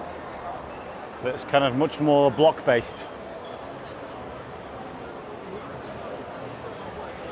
Anyway, we have another cool car coming up, another launch here at Shanghai. And it is from the brother from the same mother as Volvo. It is, of course, Polestar. Now the chances of us getting near the car are pretty limited because of the stand, and I'll show you what the stand looks like. It's fascinating. And we're not even going to get a good shot of the car. There's only one of them and there's a lot of people stood around it. But here it is. 18,000 or 80,000 tulips. I think it's probably 18,000 tulips surrounding the stand. And over there, you've got the Polestar 4. Let's go around the back of the camera here. This lady's filming. Can we avoid all these cameras, I think? Yes. All the camera teams working around here. Let me just dive on the stand. Sorry, see if I can get a decent look here. Sorry. So there is the Polestar 3. Let me try and zoom in a bit. That's too much, I'll zoom out a bit. There's the Polestar 3. And over here is a brand new Polestar 4, which, as I said, you can't really get a decent shot of. Sorry.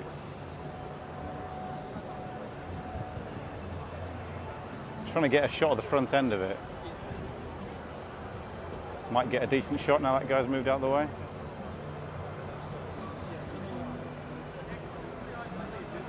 Polestar 3 looks brilliant. Really like the Polestar 3, even though it's an SUV. I'm not a fan of SUVs. Polestar 3 looks super sleek. Polestar 4 getting a lot of attention up there. All the flowers look like they've all died on this side. What happened here? Someone jump on the flowers? Look at this, they've all been flattened on this side. They all seem to be fresh over there. Oh, it has been pretty hot in here, so maybe they all just... Does look like there's footprints on there. Genesis. Big push for them in China. Anecdotally, not seeing many of them on the road. But they are lovely cars. This big part of the centre stage here looks a bit empty. I wish they'd brought the convertible. Concept from Pebble Beach. But what they have brought is this. The GV60. Their electric car. And this is now on sale in China. You can buy this. I think it's fairly expensive. Try and get a look in over this guy's shoulder here. Oh, these door handles. Quite cool. GV60 electric car. Let's have a dive through the back window there. You can see what's going on the dashboard further away.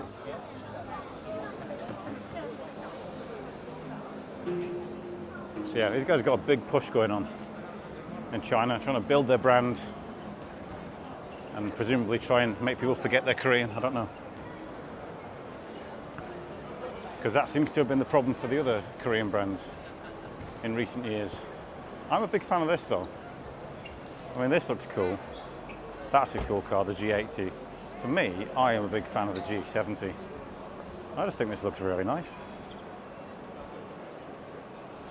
The lights are cool. The proportions are cool. So if I can dive around the front here and stick my nose in the front seat. Spotted a chance, so I'm taking it. Quilted leather seats there, they're cool. But look at that little screen. That's going to cost it, having a tiny screen. People are not going to like that so much. Mengshi over here. Let's go and dive onto the Mengshi stand. We mentioned them earlier. It's a Dongfeng brand. Brand new Dongfeng brand, high-end SUVs. And they've got a couple of versions on here. This is the smaller version. Look at that. Enormous wheels. I think they are, well, they're only 20 inches, but of course they've got big tyres. Pretty much vertical front windscreen there. External hinges. This is the M Hero version. Let's just go on the back of these fellas. Very sort of mechanical, structural, like machined metal look on these cars. They're really quite fun. If we can drive one of these, we will. This is a bigger version. This one has more seats on it, as you can see. Cruise around the front here. These could get quite popular in China, you know. I mean, they're expensive, but I think they could get quite popular. Let me try and get on the back of the stand. This guy's filming on camera. I'll go around the back of him. There's a look in the back of the car. Hang on, we've spun around too much. There's a look in the back there. That's cool. I like the lights on this. So yeah, that's the Mengshi. And I believe that also has four motors. If I'm not mistaken, I think they have 4 motors. So they're very powerful cars. Let me see if I can take you inside one of them. Just want to dive my camera over the top here. See, triple screen setup across there, big screen in the middle. And another screen in the center here, in the middle. That's cool. Can't say it's attractive, but it's hard to deny that it's cool.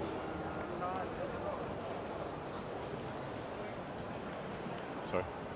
Let's just try and head off the stand, and you know what? I'm going to dive under the fence. Here we go. Onto the Jaguar stand. Of course, not a lot going on with Jaguar or Land Rover, other than to say that they're getting rid of Land Rover, which seems like a very short-term decision. that will almost certainly get overturned because nobody wants to lose the name Land Rover. But Jaguar looking to go fully electric. They need to. They need to do something because they're just treading water at the moment, which is a shame because I mean they had the F-Pace. Sorry, not the F-Pace. Was it the F-Pace? They had an electric car. They were first movers. And they didn't drive home their advantage. But maybe they didn't have the money to. Who knows? Sorry, I'll just dive through this gap here. There's an avocado coloured Defender. They're pretty popular with the Elite. Let's head over to Lexus. I haven't seen the GAC stand yet. Where is the GAC stand? Oh no, we have. We did see the GAC stand. My mistake. I have been there. Here's Lexus. They have launched a new car. It is this, the H2. No, it's not this. That's just a joke. Well, look at this. Aeolus tyres for that little golf cart thing. But they have launched, and of course they're one of the leaders in this, in China. A new MPV. After with a lot of competition from new Chinese brands, they have updated the LM. The all new LM 500H. H means it's a hybrid. Of course. Looks quite luxurious in that back seat there. Very comfortable. Now let's slide around the back of these people here. As you can see, they've also got a TV screen in the back there as well. Probably a fridge. Let's just zoom out a little bit. Show you around the back end of the car. Which is all right, I suppose. Sorry, there's a lot of little circles of pebbles on the floor, which I'm trying to avoid. Try and get you to the front of the car again.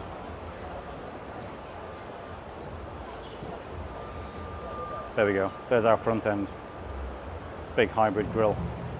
So, how's the Lexus LM going to do? Interesting question. Lexus Electrified Sport concept. Super wide, but super sexy. Gotta love that. Sorry, camera's shaking quite a bit here.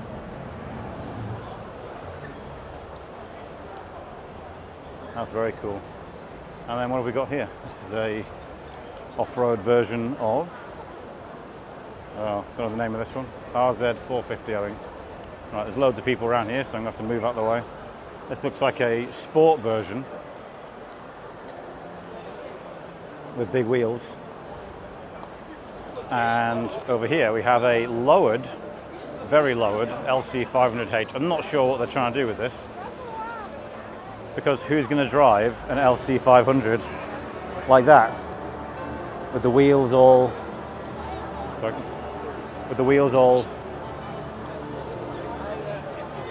tilted and twisted?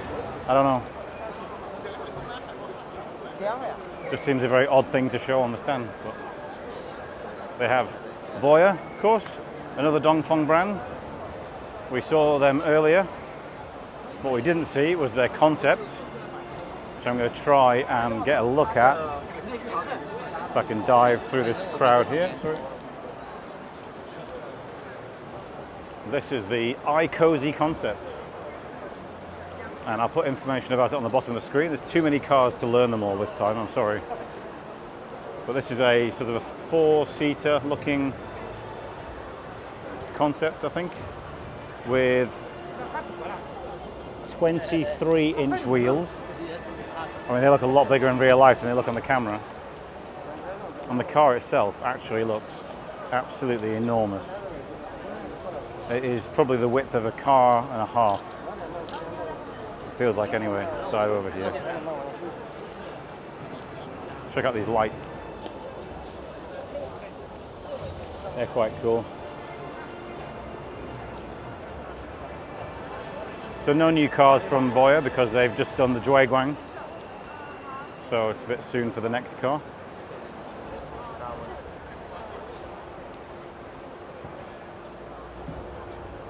That's really cool. Look at the shoulders on this. Ooh, sexy. Big chunky shoulders. Remember in my Zhueguang video I mentioned that you can get the car in a burnt orange? I don't think this is that orange.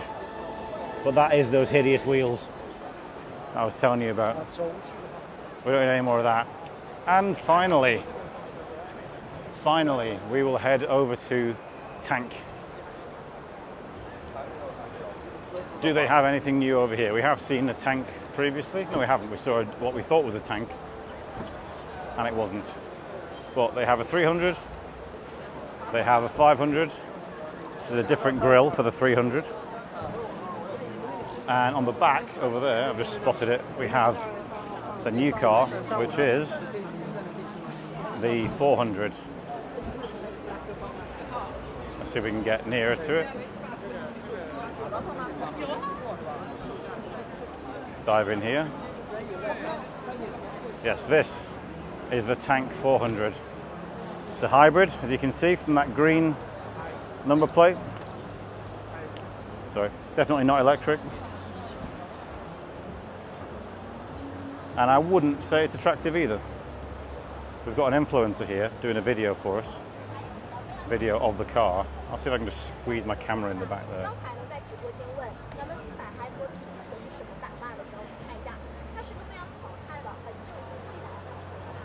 Sorry, I'm just going to be quiet so as not to interrupt her so much.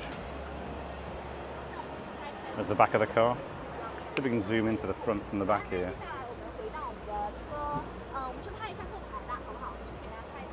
There you go. So they've got a sort of a landscape style screen there. I'll zoom back out again. And that's the back of the car. So that is the Tank 300. And we're also into Huawei, of course. Huawei have launched an MPV, the Huawei Gaoshan. And this is a plug-in hybrid as well, because these guys just do not do electric. And I mean, tell me what you think about that. That is it's pretty ugly, isn't it? It's pretty ugly. The wheels look a bit too small as well.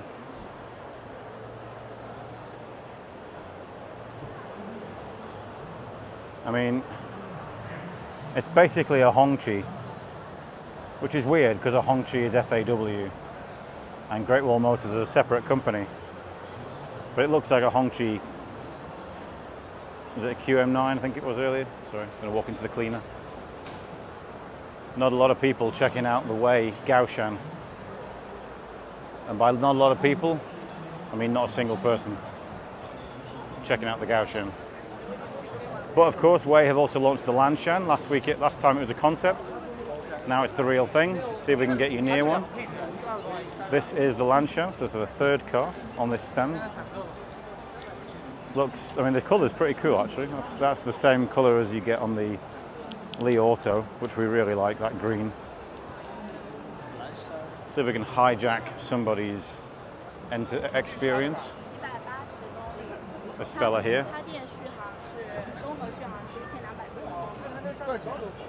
Is he going to climb out? He is. This other guy's going to get in. Is he going to close the door? No, he's not. I'm just going to zoom in there and get a video of that. The dashboard up there. That's pretty cool. That's steering wheel there. I don't know if I can see in the back. There's people in the back, but it is a 6-seater. So we've got 6 seats in there. These are the lights on the back of it. So this is the sort of unadulterated version over here. That's easy to get a view of. That's the Lanshan. It's not unattractive, but it's definitely not as distinctive as they used to be. Their first car was quite distinctive. This just feels a bit like a rabbit that's having its eyes pulled back. So that's the end of our walkthrough of the 2023 Shanghai Auto Show. Hope you enjoyed it. It was certainly very busy, so apologies for some of the video. But yeah, hopefully you can see what is going on in China and the sheer amount of brands, the sheer number of cars that are coming out in this country. The growth is just incredible. And this show has been an explosion of enthusiasm because they've wanted to show this stuff to the world for quite a while. And for the first time in 4 years, they've had foreign journalists here to check it out as well. So if you've been watching it this far, thank you very much. If you only made it a shorter way, thank you very much anyway. And thank you very much for anybody who subscribes. We will catch you next time.